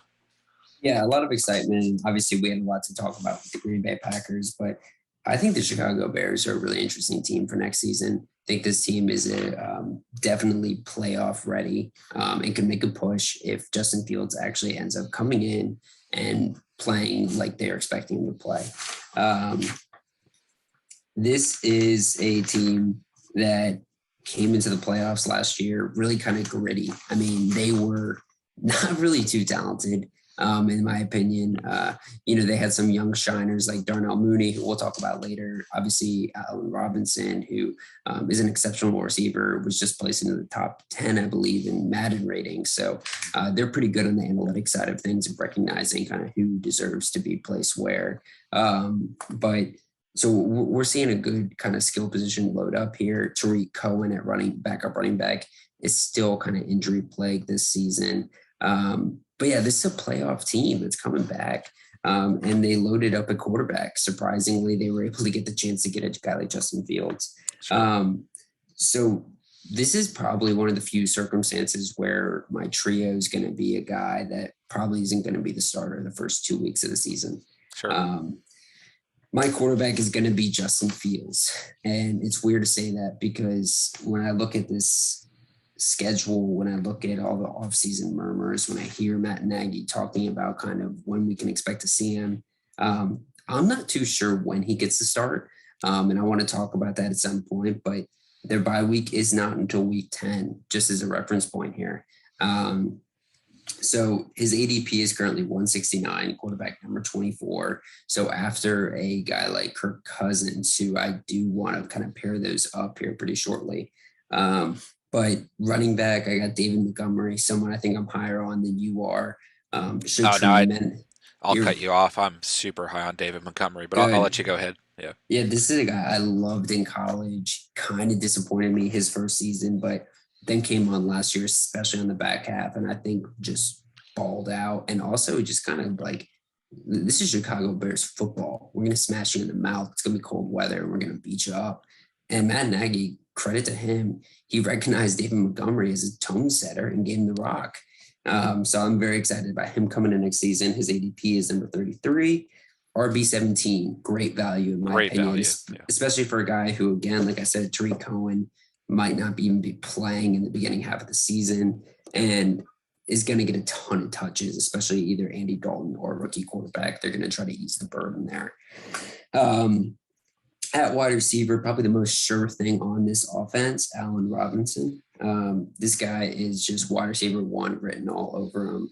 No matter who the quarterback is, he's going to ball out. Kind of similar to like how DeAndre Hopkins was on those Texans early teams, where he'd have these crappy quarterbacks and he'd still go out there and put up wide receiver one numbers.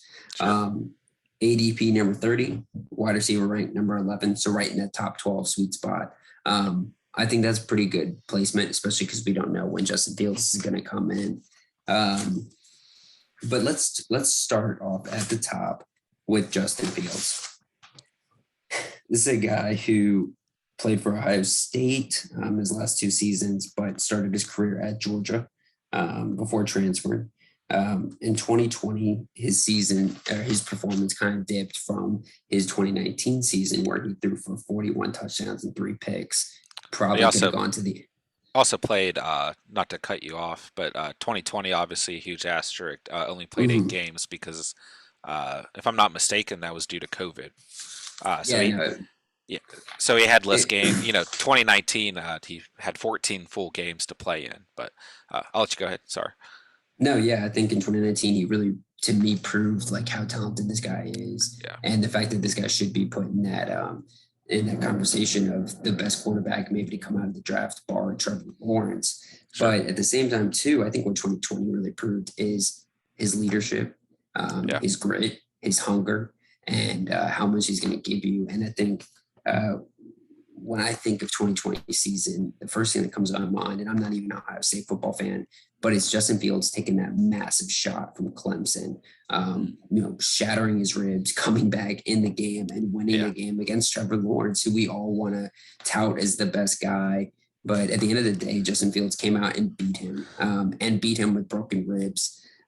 So yeah, he And didn't come out and he didn't win the national championship, but yeah. that's awesome. And at the end of the day, too, he also was a strong advocate for starting the season when a lot of people in the college football world were talking about maybe not having a season. He Sure. was getting all the players together. He was very active. And, you know, there's not really much to knock as a leader on Justin Fields. And I think that's going to be huge bringing over to the Bears locker room. Yeah. I mean, he was on pace, to have as good of numbers as he did in 2019 if he did play a full game. And I think when you're looking at his rushing numbers, 4.7 yards per attempt off 81 rushing attempts is nothing to sneeze at. I mean, as a quarterback, rushing for just under 5 yards attempt is huge. And yeah, I think we're both big Justin Fields fans. I think with any rookie quarterback, the question that kind of looms is preparation and when is he going to be ready to play at the NFL speed. But I think as the years go on, we're getting closer to where these guys are ready to play week one. And Yeah. maybe sit out a week or two behind Andy Dalton. But hey, if this Chicago Bears team, which like you've alluded to, who did go to the playoffs last year, they come out and they lose 3 or 4 games in a row to start Mhm. the season. That clock's going to start ticking for Matt Nagy to go ahead and throw Justin Fields in and to let him go ahead and start and see what they can do, especially after we saw a guy like Justin Herbert come out last year and become the face of that Chargers franchise. So I certainly think that we could see Justin Fields playing some football in the NFL regular season sooner rather than later. Yeah, and I think another thing to really go with that is, there's all this talk about, we're going to let him sit, we're going to let him groom. But at the end of the day, the GM, Ryan Pace, and head coach Matt Nagy, listen, they're gone if they don't start off good. Sure. They're gone, and at the end of the day, they're going to make a decision that's going to save their job. Yep. We'll kind of break into this later on in the segment when we talk about the over unders, but they're starting 5 games: Los Angeles Rams, Cincinnati Bengals, Cleveland Browns, Detroit Lions, Las Vegas, and we'll just throw Green Bay and Tampa Bay in there as well. Then going to San Francisco and Pittsburgh, actually. I know I only said the first 5, but I started looking at that stretch too. That's looking really rough prior to bye week. And there's kind of a little period in time there when you got Cincinnati, Detroit, Las Vegas. Like those are must wins. Sure. So if Andy Dalton comes out there and isn't playing that well, like they need to put the best player out there. Yeah. And I also kind of touching about how great of a leader Justin Fields is. I think he wins over the locker room and they're going to be Sure. like, dude, why the hell are we not starting the best guy? I Yeah. don't care if he's a rookie or not. Yeah. So I do think he gets out there by probably not week 1 or week 2, but I'd say week 3 kind of gets on the floor there Sure. after they kind of go 1-1 against the Rams in Cincinnati. Yeah. Well, I think part of this narrative, right?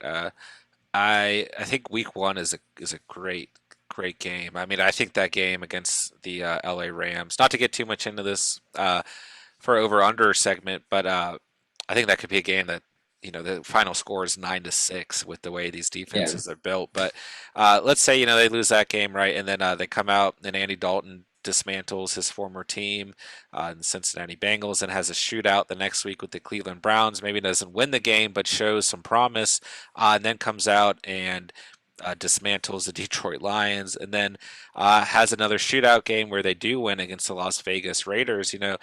Then you're starting to look at this picture of, well, maybe we should kind of ride this out with Andy Dalton, right? But then that next stretch that you're just Yeah. talking about, if they come out and they lose those 4 games against the Green Bay Packers, Tampa Bay Buccaneers, 49ers, and Pittsburgh Steelers, then they go into a bye week. There's going to be, especially coming out, after the bye week with the Baltimore Ravens, going to be a lot of discussion at that point about Justin Fields, whether Andy Dalton has played well or not. You There's a lot of draft capital that went into selecting Justin Fields, and I think it's certainly going to be something that you just have to monitor week by week Mhm. because your guess is as good as mine unless the Bears come out and definitively say Justin Fields is our guy and he is going to start and this is when he's going to start. And this offseason they came out and they said Andy Dalton is our starter and then they drafted Justin Fields. So it's also going to be hard to trust the Bears as well. So Yeah. And I think that's kind of the thing of it. It almost seems like it's a business. We're just talking. We're just, we brought you on to be the starter, Andy Dalton. We don't want to just come out and draft a new quarterback and then just let him take over. Like there's a little bit of like a courteousness of how to handle the offseason. But hey, maybe they'll handle it like Tyrod Taylor and just get the staff doctor to stab him. Because I don't see that there's a way that the Chicago Bears fans let this happen ultimately where Justin Fields isn't on the field ultimately by week 4, week 5. sure. But that does kind of tie in somebody you just talked about, Kirk Cousins. If you're going to take a flyer on a guy like a Justin Fields late in the draft, who, for the most part is not going to start week 1, take a guy who's safe, who can kind of provide that nice solid floor. And also, when looking at the schedule next season for those first few games, has a pretty good upside too. Cincinnati, Arizona, Seattle, Cleveland, Detroit, Carolina before the bye week. This is, Kirk Cousins can come out and kind of provide a very solid floor Sure. before Justin Fields takes over as the starter. And then you have that huge upside of a quarterback with that running capability Yeah. to take you all the way into the playoffs. So that's a great quarterback strategy when looking at a guy like a Trey Lance, Justin Fields, some of these guys that might not start Yeah. week one, but when they do start, tremendous upside. Yeah. I wasn't sure if you're going to bring that up, so I was kind of leaving it off. But I think Justin Fields is certainly a very good, especially in deeper leagues, 14 plus, or in super flex leagues where you're playing with two quarterbacks. This is a great kind of late round quarterback selection. So yeah, I am glad that you touched on that point as well. Yeah, I mean, when you're talking about taking a flyer on a guy like AJ Dillon, Gus Edwards, or some sort of backup running back, or taking a guy like Justin Fields who can totally revolutionize your entire team, I very often side on the caution of like I'm taking a guy who has the base upside, and Justin Fields could easily become a top 12, top 13 quarterback. Yep. So, and that's kind of putting like a pretty low estimate on him just because he does have that rushing upside. Yeah. So yeah, so all said, Justin Fields, tremendous player coming out. I think he's going to be great for the Bears going forward. I hope that the Bears end up being a consistent team, Yeah. especially if Aaron Rodgers does leave the NFC North. I want a team to come over and take over that plays, smash mouth, Sure. cold weather, snowy football. Yeah. And So hopefully, I kind of, sorry to interrupt, I kind of segued us into the Bears by saying this is kind of an uncertain fantasy team. And that's really just at the quarterback position, in my opinion. Uh, Not to take away from your discussion, but I think that both Allen Robinson and David Montgomery are great fantasy values where you can select them. I know mock drafts really don't matter at the end of the day, but I've done a plenty of mock drafts where I've snagged two running backs early and still been able to snag David Montgomery as my third running back, which is insane. I yeah, don't think it's going to happen realistically. I don't think it'll I happen. do. I do. Because Really? I think a lot of people are down on David Montgomery because he's not a sexy name. People don't love David Montgomery like they love other guys. I think people are turned off by him. Yeah. He even when he was dominating, people weren't on him. Yeah. Hey, Um, this guy won people fantasy leagues last year. I mean, don't get me yeah, wrong. yeah, and they also come into the season next year seventh easy schedule for running Yeah. backs. Yep. And again, we are expecting a high volume. Especially weeks going against like Detroit or something like that, or Minnesota for crying out loud. I mean, this guy could eat. Yeah. He started to prove himself at the end too that he's a capable pass catcher too. So Yep. this is a guy who has grown every single year in his career. I mean, how many rushing yards did he have last season? Just over 1,000. Yeah. Just over 1,000, but really what we did see is that back half of the year got so much better. So way better back half split, which you do want to see for the playoffs. And I'll put this Yeah, out there, I don't worry about Tariq Cohen at all. Like I don't worry about that being a factor when selecting David Montgomery. And I think Tariq Cohen is a very talented player. I do think, obviously he's dealing with some injuries as well. But outside of that, I mean, I still think Tariq Cohen's a great PPR value if he is healthy, but it really just doesn't factor in to me with how they're going to utilize David Montgomery. I mean, this is your RB1. I think that he's proven that. I think that he can, he's obviously, if Tariq Cohen is not on the field, uh, that obviously does benefit David Montgomery with what we've seen him be able to do in the passing game this past year. But even if Tariq Cohen is healthy, I still see Montgomery as getting a lot more of the touches and being involved a lot more. And regardless, I think you could have both these guys on the field, when an RB2 set, and David Montgomery would still benefit more. So just throw that out there. And I do think they signed Damian Williams, who's also a receiving back as well. Mm. But none of that bothers me. I think that this is probably the most undervalued running back going into this season, and I really just I don't understand how he The is hate. being. Yeah, Yeah, there's I hate don't. on him. Yeah, Yeah, I'm telling you, it's just the guy. They're turned off to him. But I do think this is the season that changes the narrative on that. yeah. I think I this mean, is prime pickings for David Montgomery's best season of his career. yeah, if I've got that pick and J.K. Dobbins and Chris Carson and DeAndre Swift and Josh Jacobs are available, like it's That's no a no question. brainer. Yeah, That's a and no brainer. I like a lot of those other guys, but uh, even some guys like Joe Mixon and Austin Eckler and Antonio Gibson being taken before him, who I don't dislike any of those players, but I certainly like David Montgomery more. I think really the only other person in that tier who I would consider over him is Clyde Edwards-Helaire, and that's just because of my belief in the Kansas City Chiefs. But being Yeah. ranked, I'm just very surprised that I think you could argue that David Montgomery should be RB10, RB11. I think it should be much higher on the board. And by the start of the regular season and by prime actual drafting time for fantasy leagues, I do think that he may move up a couple spots. But for now, I just don't understand the hate whatsoever. Yeah, and I think more support for both Montgomery, Robinson, Fields, really the whole offense as they go out and they draft offensive tackle Tevin Jenkins from Oklahoma State, who Hmm. was ranked as one of the top 5 best tackles in the draft. And this was a draft that was loaded at the offensive line position, so that's nothing to snap at. I mean, this guy was really, really good. Yep. I think and it's also in addition to an offensive line that I thought was already good. Sure. So this is definitely something to look at the Bears as a team over the next couple of years. As this is a team of the future. I think, Sure.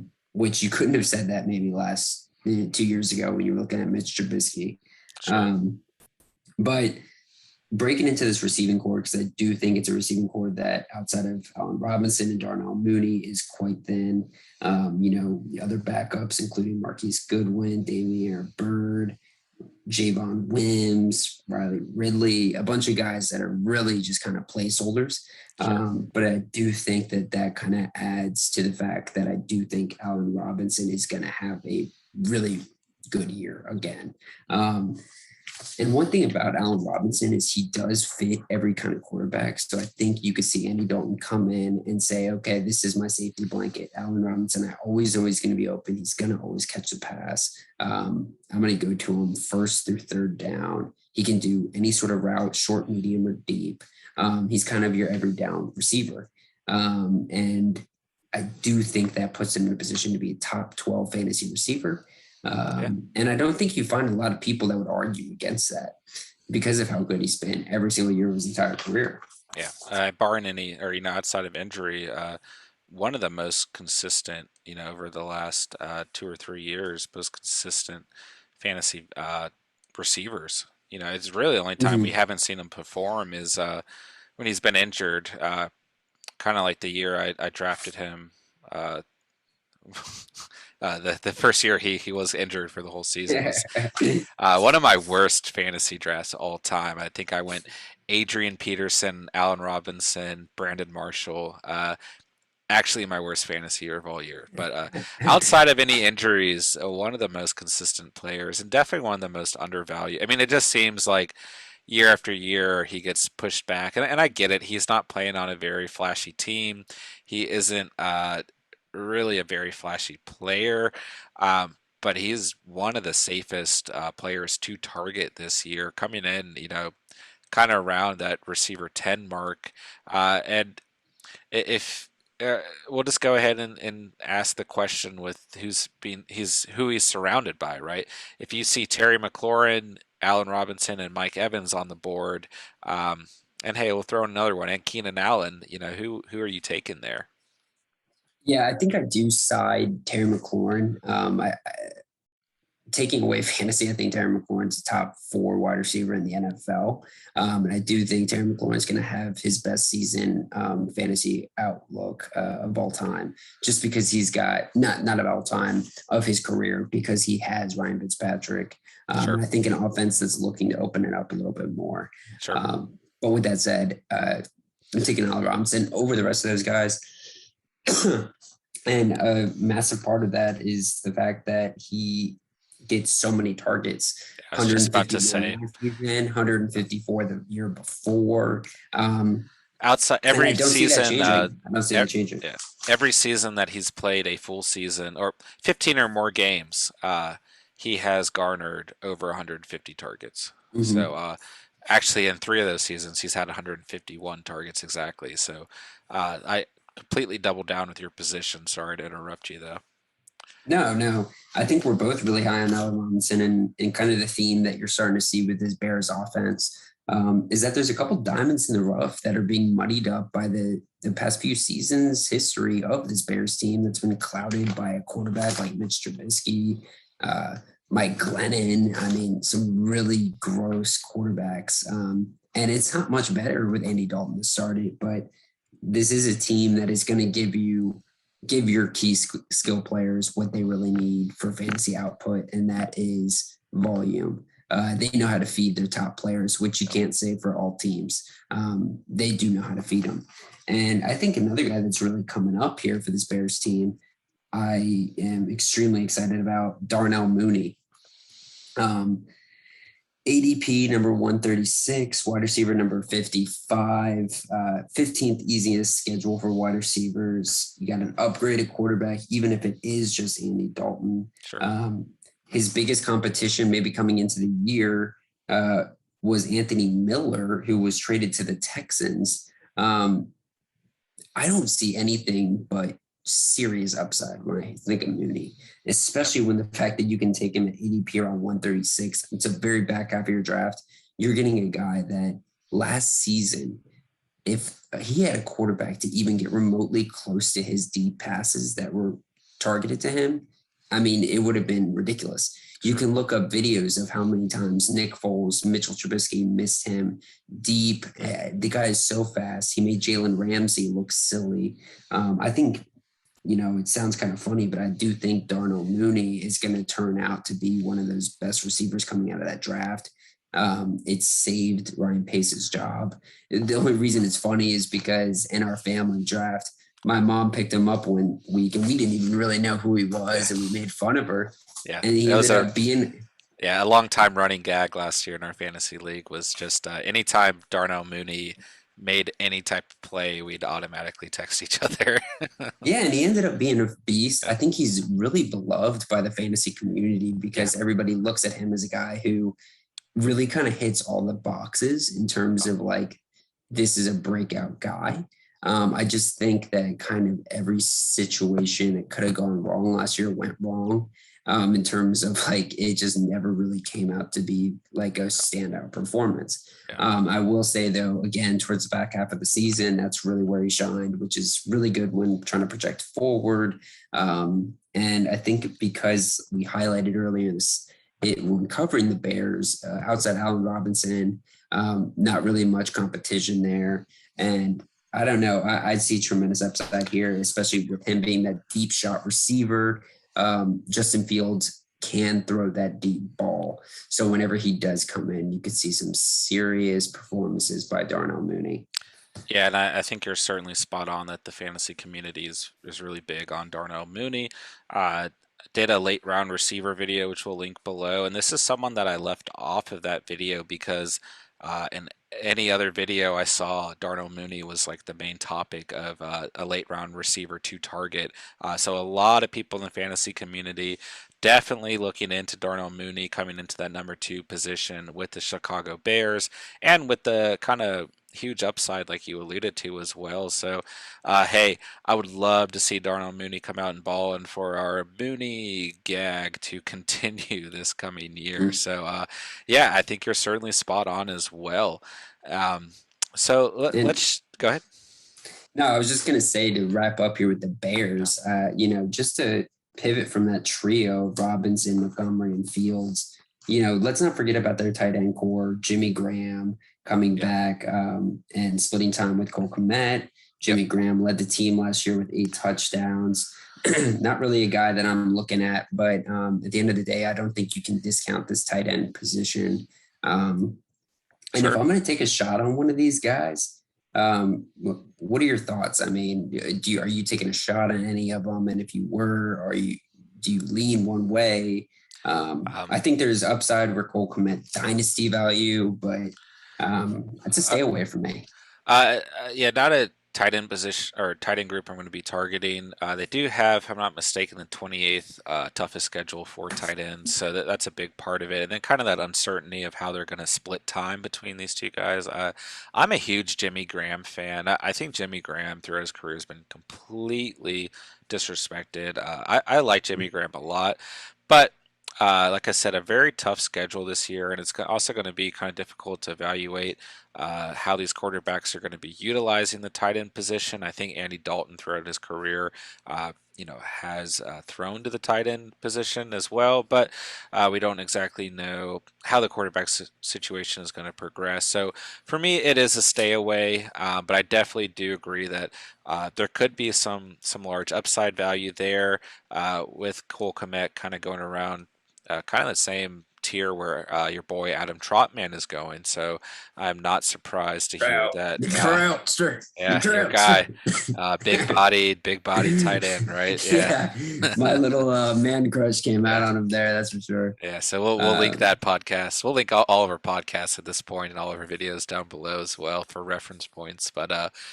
yeah, we let's go ahead and shift gears to the final team for the night of the NFC North, a team that everyone hates, that is cursed forever, the Detroit Lions. So my amazing trio here, we've got Jared Goff. I'm going with DeAndre Swift for the sake of argument, and TJ Hawkinson as my pass catcher, going with a tight end.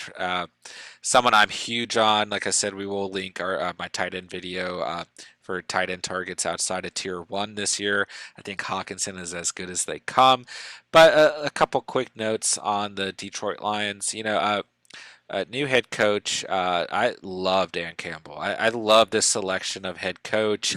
I think he is someone who he might not be able to save the organization, but I do really like the fact that they didn't go out and get Sean McVay copy. They went out and mhm. they got someone who was going to bring in structure, who was going to be able to help kind of get away from what we saw with the Matt Patricia era and kind of, like I said, really bring in structure and really bring in stability to this organization.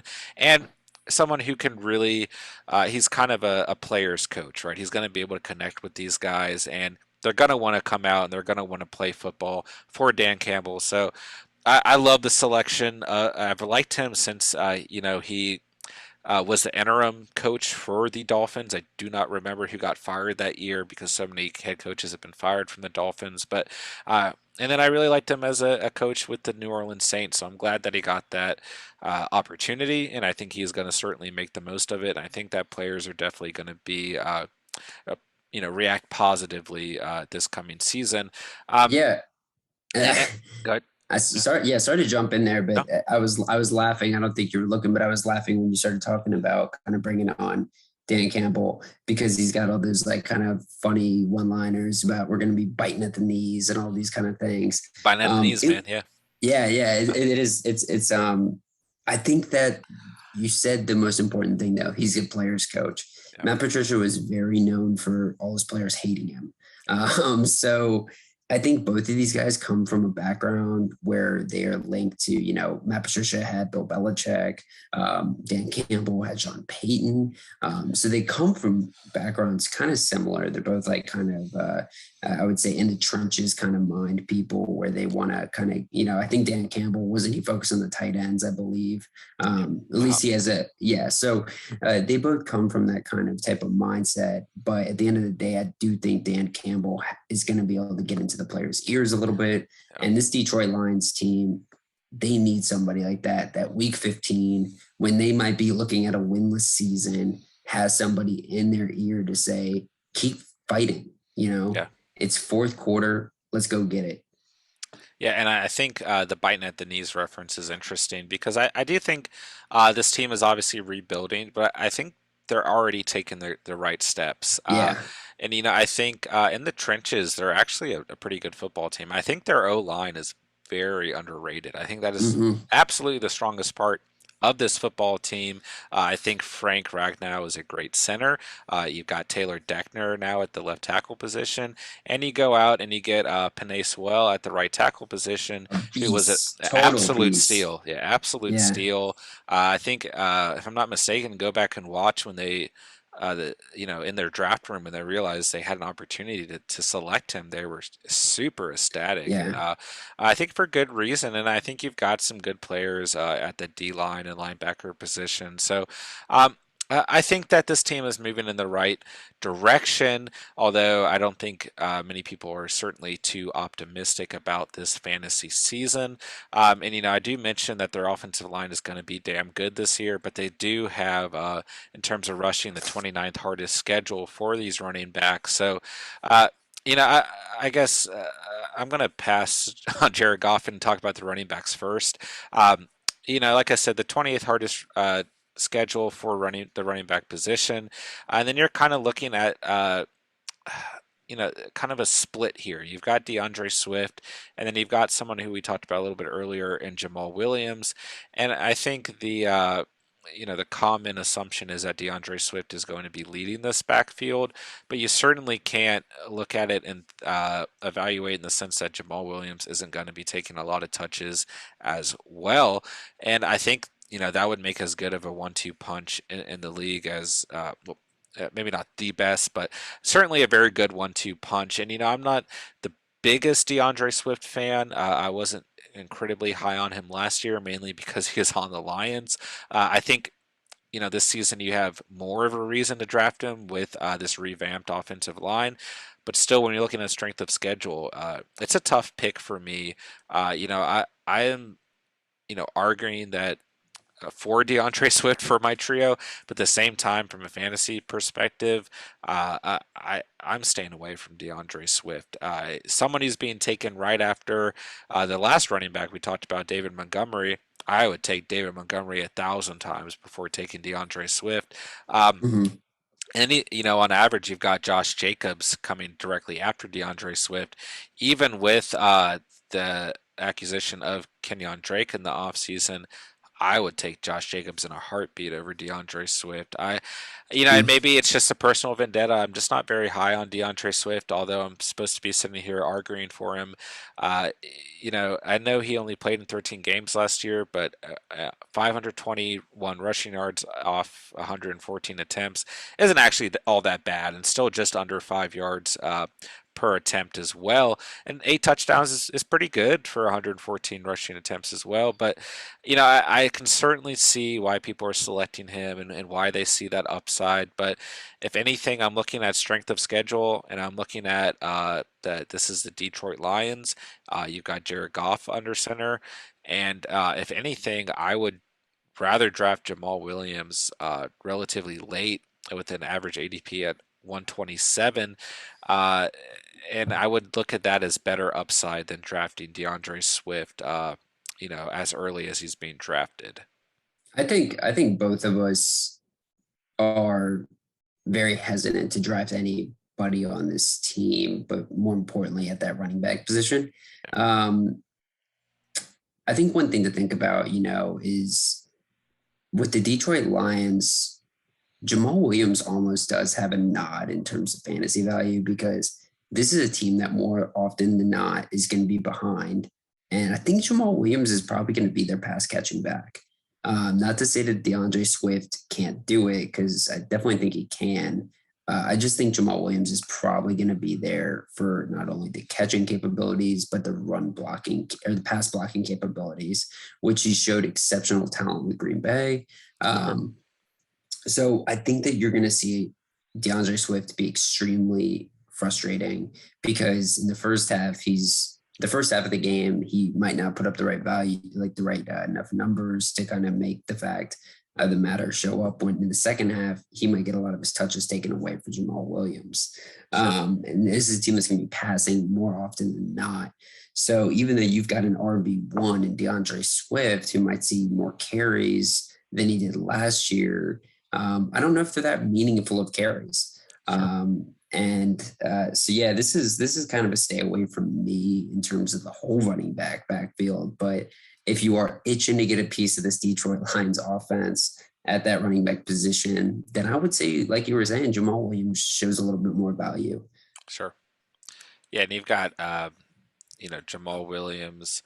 I mean, obviously we already touched on him tonight quite a bit, but he's looking at RB around RB 38. It's pretty high. At best, but at worst RB 51, or even That's a RB's. pretty 38 Yeah, is pretty rich, to be honest. I mean, yeah. that's That that's that kind of was what at gets me back to the stay away. That's well, that was at best. So that's not on average. You're not seeing that. So certainly you're seeing him closer to the late 50s, at worst high 70s. So kind of all over the place. Some people are going out there and taking a swing and taking them early, but for me personally, I'm going to stay away from this running back committee, even though I very much so like this offensive line, who I am not a huge fan of on this team from a fantasy perspective, and I think at this point in his career, from a football perspective, is Jared Goff. And I think we save some of the drama of this offseason for when we get to talking about the LA Rams later on. And I think for Jared Goff, he's definitely a serviceable quarterback, but I don't think that he is going to do anything relevant this year from a football perspective, whether it be fantasy or not. And it's not a knock. I actually like Jared Goff, like as a person. When you go back and watch like the Hard Knocks episodes, I think Jared Goff's a cool guy. Or actually, I think it was All or Nothing by Amazon Prime that featured the Rams in Goff's rookie season under Jeff Fisher. And I like Jared Goff, but unfortunately, I just don't think he's going to amount to be a great football player. Uh, I think he's definitely a serviceable football player, and we've seen flashes of what he can do. And I think Sean McVay, I think you could argue, was a big part of that. Hey, Jared Goff went to Super Bowl. He certainly has it in him to lead a football team, and I hope that he does. I don't want to sit here and knock the guy too much, but definitely not someone you're going to be targeting in fantasy leagues. And I think that also has to do with the next point of my trio is the receiver position. You've got Brashad Perryman, who has played on a different team the past 4 years. Great Madden player to pick up in the offseason because of his speed. Someone I would definitely pick up in Madden, but not someone I would necessarily want. And a lot of people are listing him as the number one receiver on this team, but I think Tyrell Williams, as the season goes on, will be the number one receiver on this team just because we kind of saw him play that position last year with Oakland. I do think when you're looking at Williams being receiver 89 overall. He's not who I'm arguing for in terms of my trio here, but I actually think that he holds some fantasy value. Mm. Like I mentioned in my late round receivers to target video, someone on the New York Jets has to catch the football this year. Someone on the New England Patriots has to catch the football this year. And someone on the Detroit Lions at the wide receiver position has to catch the football this year. So I would definitely not write off either Perryman or Williams. They're not the most attractive fantasy value, but right now we're seeing Perryman go before Williams, and I wouldn't write either of them off, and I would certainly monitor them if they do not go drafted in your league, or if you're not seeing a lot of value at other positions late in your draft, and those guys are floating around. They might be on the Lions. They might not be They might be one of the worst offenses in the league this year, but they will have some sort of fantasy value. So that brings me into my boy TJ Hawkinson, who I am huge on going into this fantasy year. I think he's going to be the focal part of whatever fantasy value this team presents, especially at the passing and receiving value as well. And I think his numbers are very similar to that of Mark Andrews of last year. He's kind of sitting around tight end 5, tight end 6, kind of dependent on where you value Kyle Pitts as well. Some people have him as tight end 5. Some people have him at tight end 6. I think TJ Hawkinson is right up there with Mark Andrews at that tight end number 4, tight end number 5 value. He is kind of, so you're kind of going to see that run on tight ends. Talk about this in my tight end video, right? Where you're going to see, your big three: Darren Waller, Travis Kelsey, George Kittle go off the board, and then somewhere, the next round or so, you're going to see Mark Andrews go. Then you're kind of going to get a pause at tight end, right? you know, but that's the next guy to go off the board, in my opinion, is TJ Hawkinson. And as soon as those tight ends start to go, if someone selects Kyle Pitts before Hawkinson, it's time to bucker down and pick Hawkinson, in my opinion. And like I said, I think he holds as much value at the tight end position as anyone does.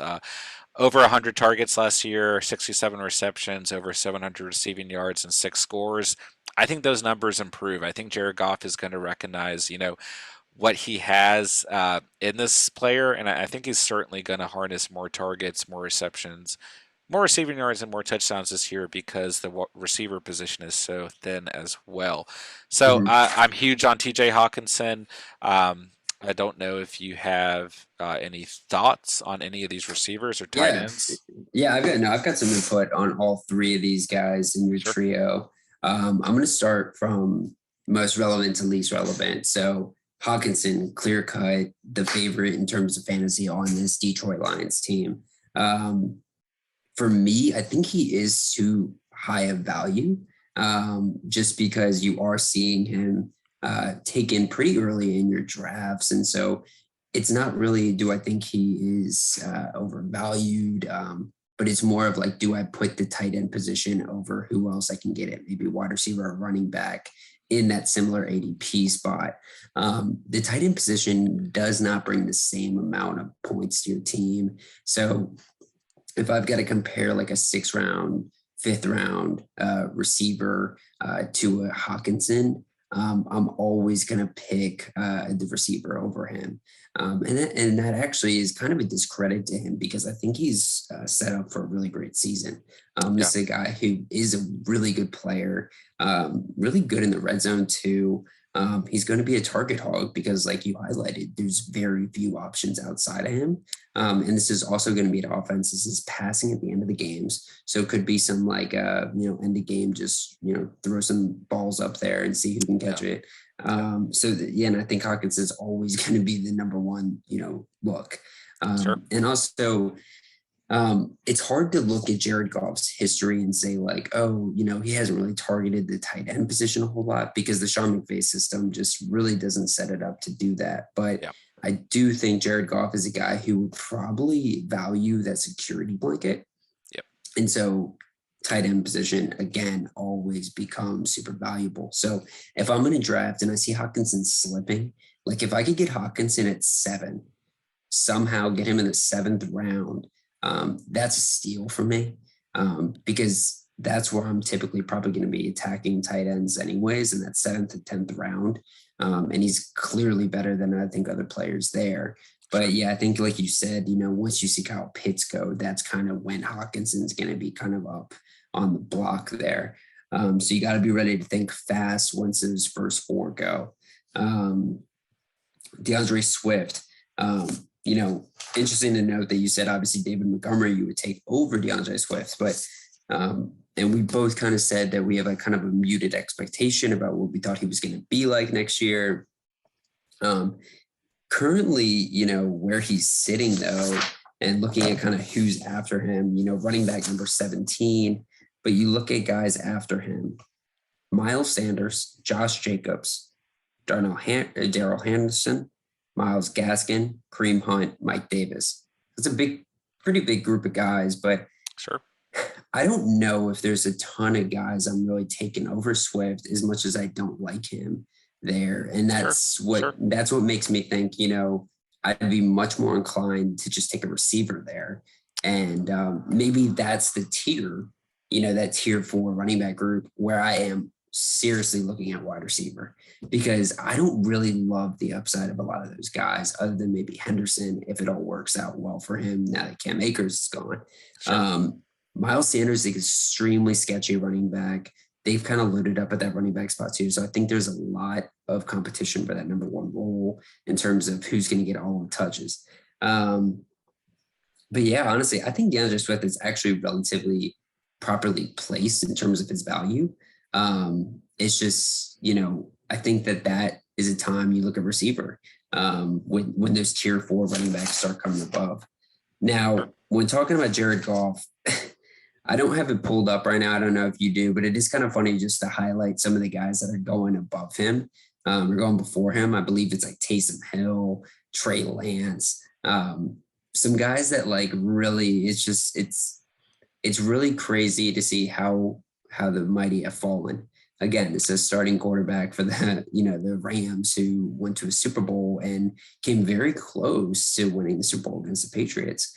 Well, I think he got you've got Zach Wilson, Trey Lance, Jameis Winston, Cam Newton, Sam Darnold going before him. So Taysom Hill's on average going right after him, but you could certainly argue that people yeah, would be willing to draft Taysom Hill or Jimmy Garoppolo, who's the 32nd ranked overall. Then you've got Teddy Bridgewater and Drew Lock after him as well, but not by much. And you could argue that people are going to look at those teams and say that they have better skill position players and want to take them over Jared Goff. So yeah, and I mean, I think the real reason to also that I wanted to flag Jared Goff to discuss is just that what they got out of that deal to get Jared Goff 2 first round picks.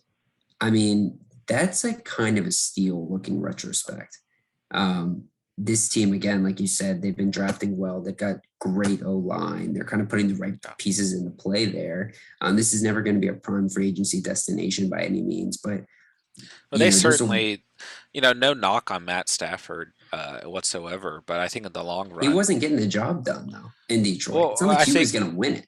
sure. I think in the long run, the Lions did win this trade, and I think, Yeah, yeah. especially, I mean, only time will tell, right? But if they can turn those 2 first round draft picks into very successful players, then they certainly won this trade. So, but like I said, only time will tell. So, Yeah, and I think that another thing that's kind of going in their favor is they're not by any means a short-term type of outlook type of team here. sure, I could see them easily going up and maybe drafting some guys that are at that line position again, just to keep beefing it up and then yeah, going out and getting their quarterback in the future. But there's also a world where Jared Goff plays a little bit better than he has and says, you sure, know what, screw you guys. You guys all yeah, threw me to the dirt. You put me like he went from Los Angeles to Detroit, Michigan.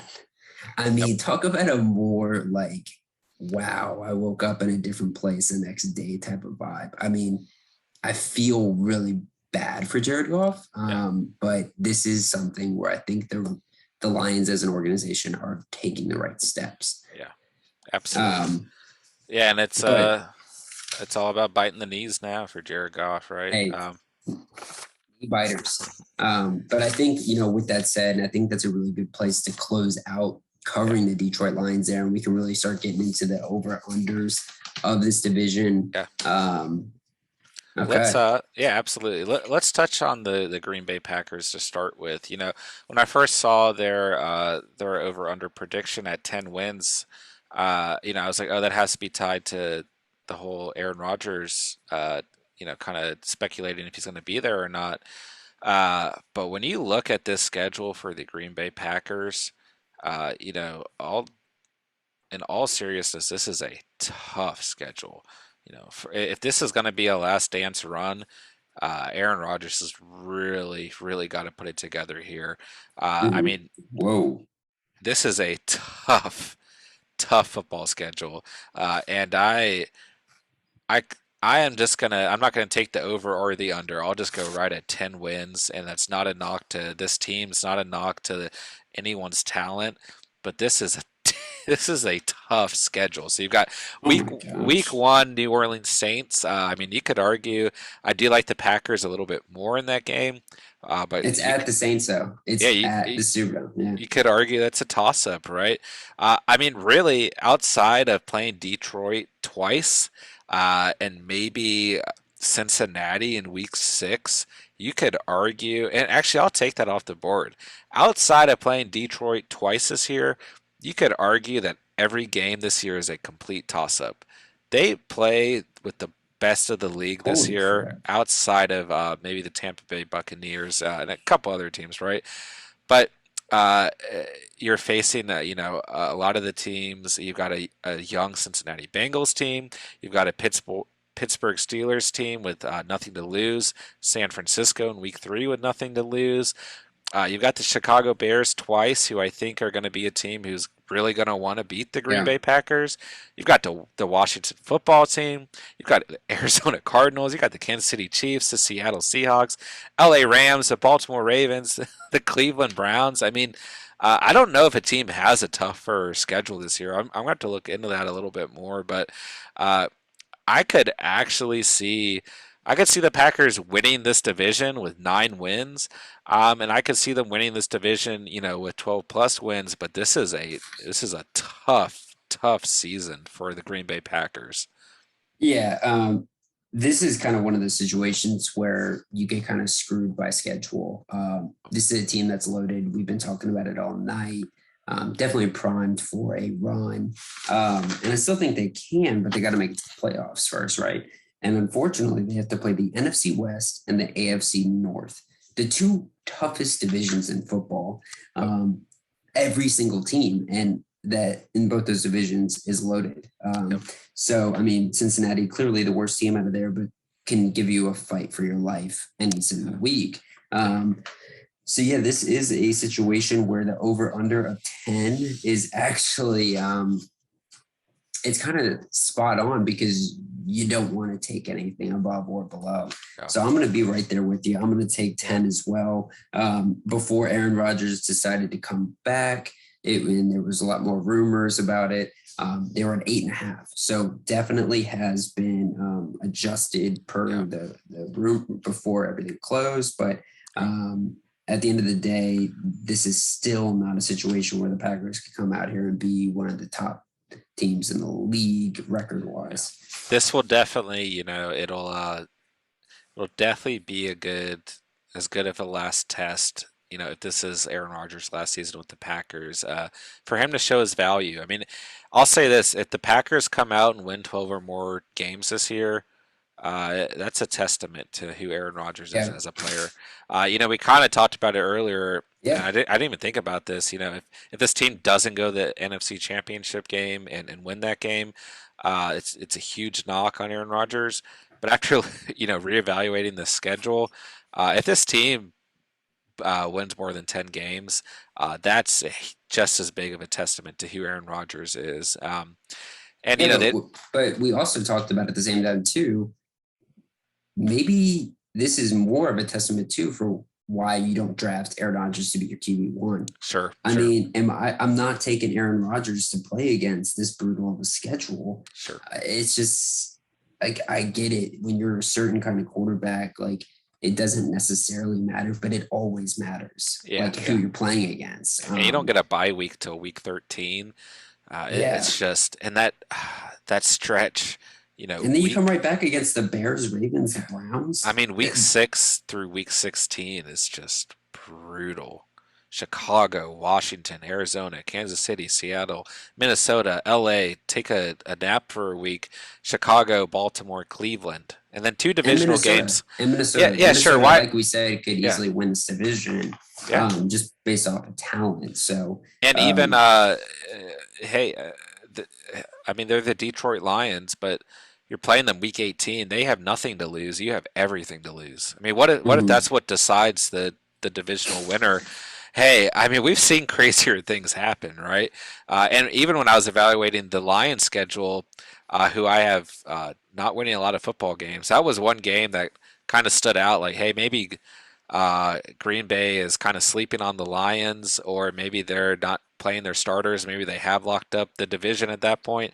Mhm. That either way, that might be a win for the Lions. So This is a tough year for the Packers. You could make the Yeah, argument that they win 8 games this year. It's not a knock to anyone's talent, and I certainly think that they will win at least 10 games, but they're not going to do it in a very flashy fashion. There's going to be some damn good football games, including the Green Bay Packers this year.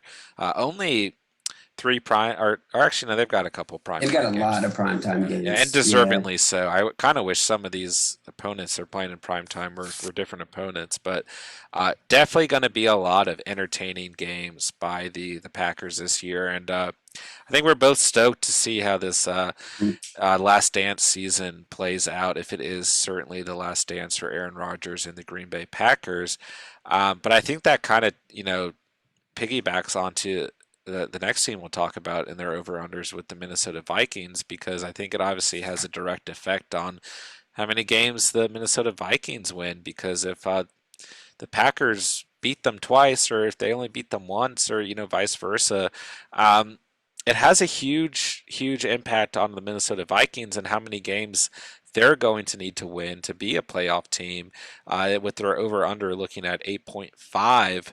Uh, this is another team that has a relatively tough schedule as well this coming year.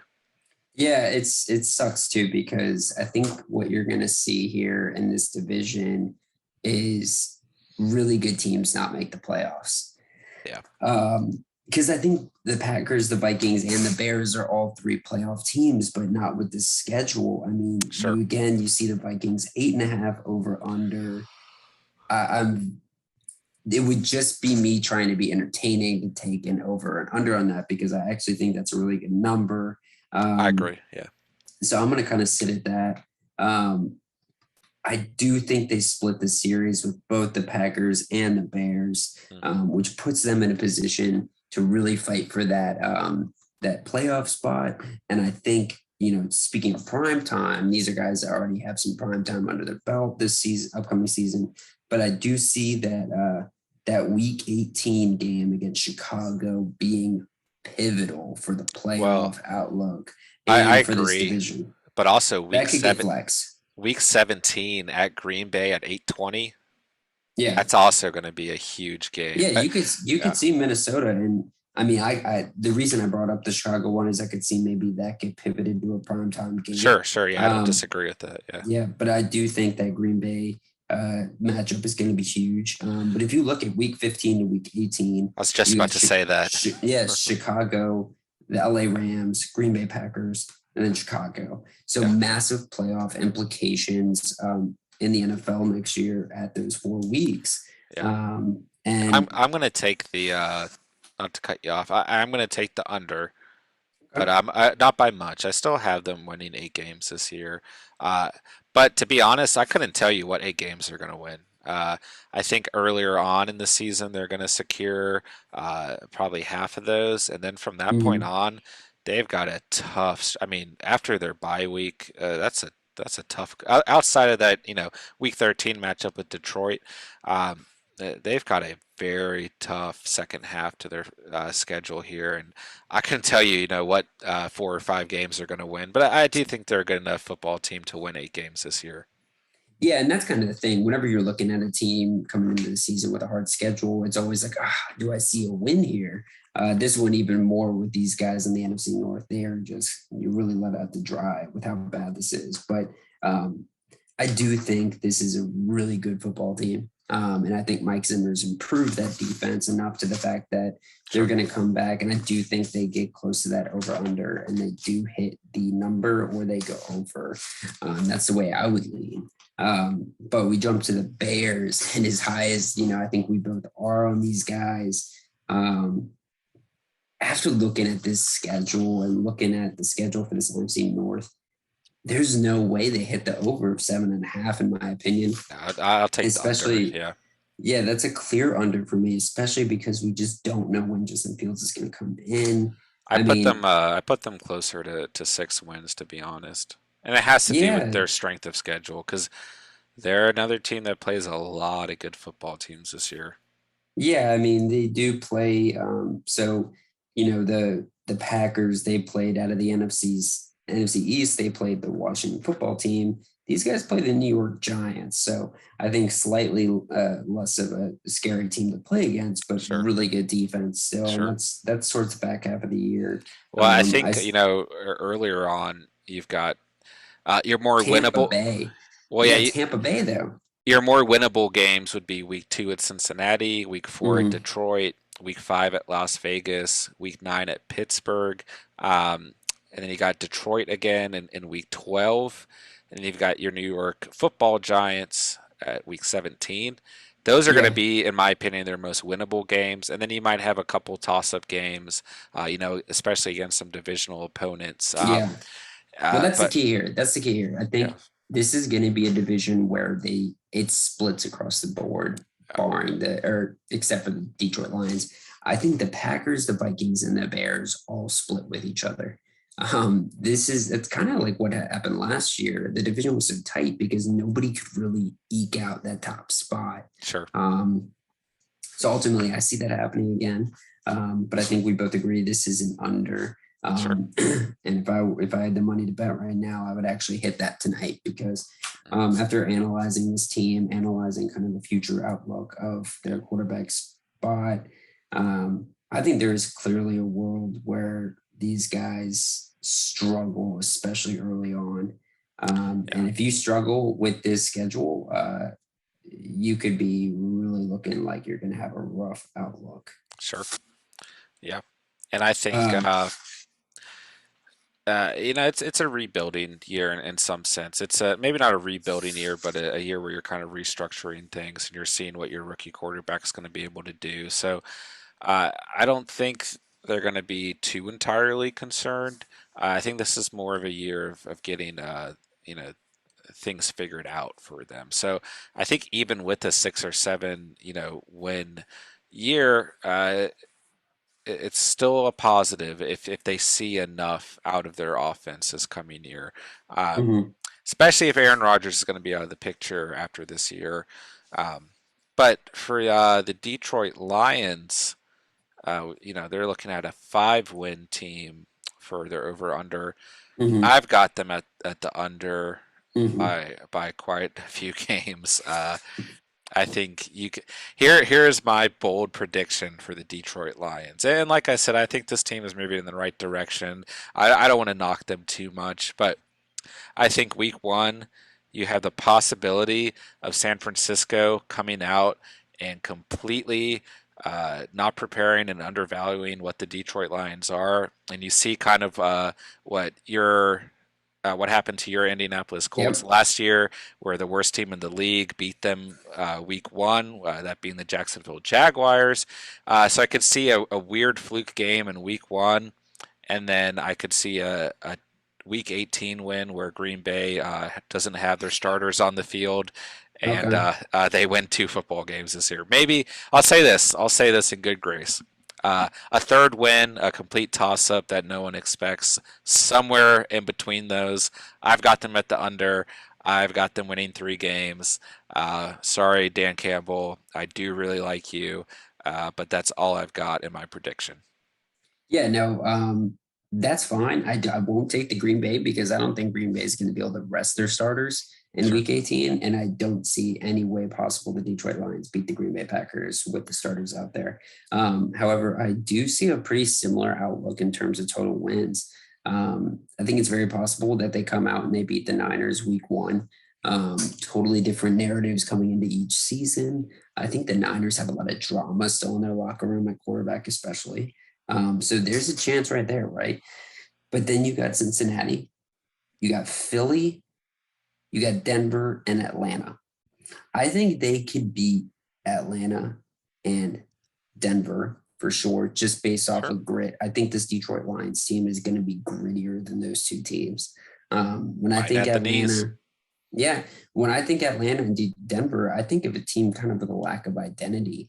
Yeah, Um, and kind of a team that's not where the head coach, I don't think, instills the same kind of direction that I do think both of us think that Dan Campbell is going to. But then obviously you got Philadelphia, which is a complete nightmare. I do think they'll be better, but I think if you come out there and you punch Philadelphia in the mouth, I think they'll quit. So pretty similar here. I do think the Detroit Lions do have a chance of getting 3 wins. So that's where I'll sit as well. Sure. Yeah, and I think it's a fair evaluation. I think, like I said, they're moving in the right direction. I think Mhm. we're both fans of biting at the knees, but just not going to be the most successful football season in both of our humble opinions for the Detroit Lions. So, with that, we will kind of cap off tonight. I'm going to make one last note. We had some breaking news during our podcast recording here. The Miami Dolphins cornerback Xavier Howard has requested a trade out of Uh, Miami. Yes, yeah, big news. I'm a big fan of that Miami Dolphins defense, so we will save that for a later segment. But definitely some breaking news that we got during our recording of this podcast. So we thank you so very much for watching and or listening tonight and joining our Aaron Rodgers Tap Dance Extravaganza super episode, Last Dance special. Um, this was John with the catch and Stephen with the catch. And like I said, we both thank you very much. Stephen, do you have any final words for tonight? no, yeah, just gonna say, speaking of Xavier Howard, that's somebody I love too. And we are actually gonna talk about the AFC East next week. So let's jump right on, and maybe we'll have some more news by then about where he goes. Absolutely. So, once again, we thank you very much. And this was The Catch.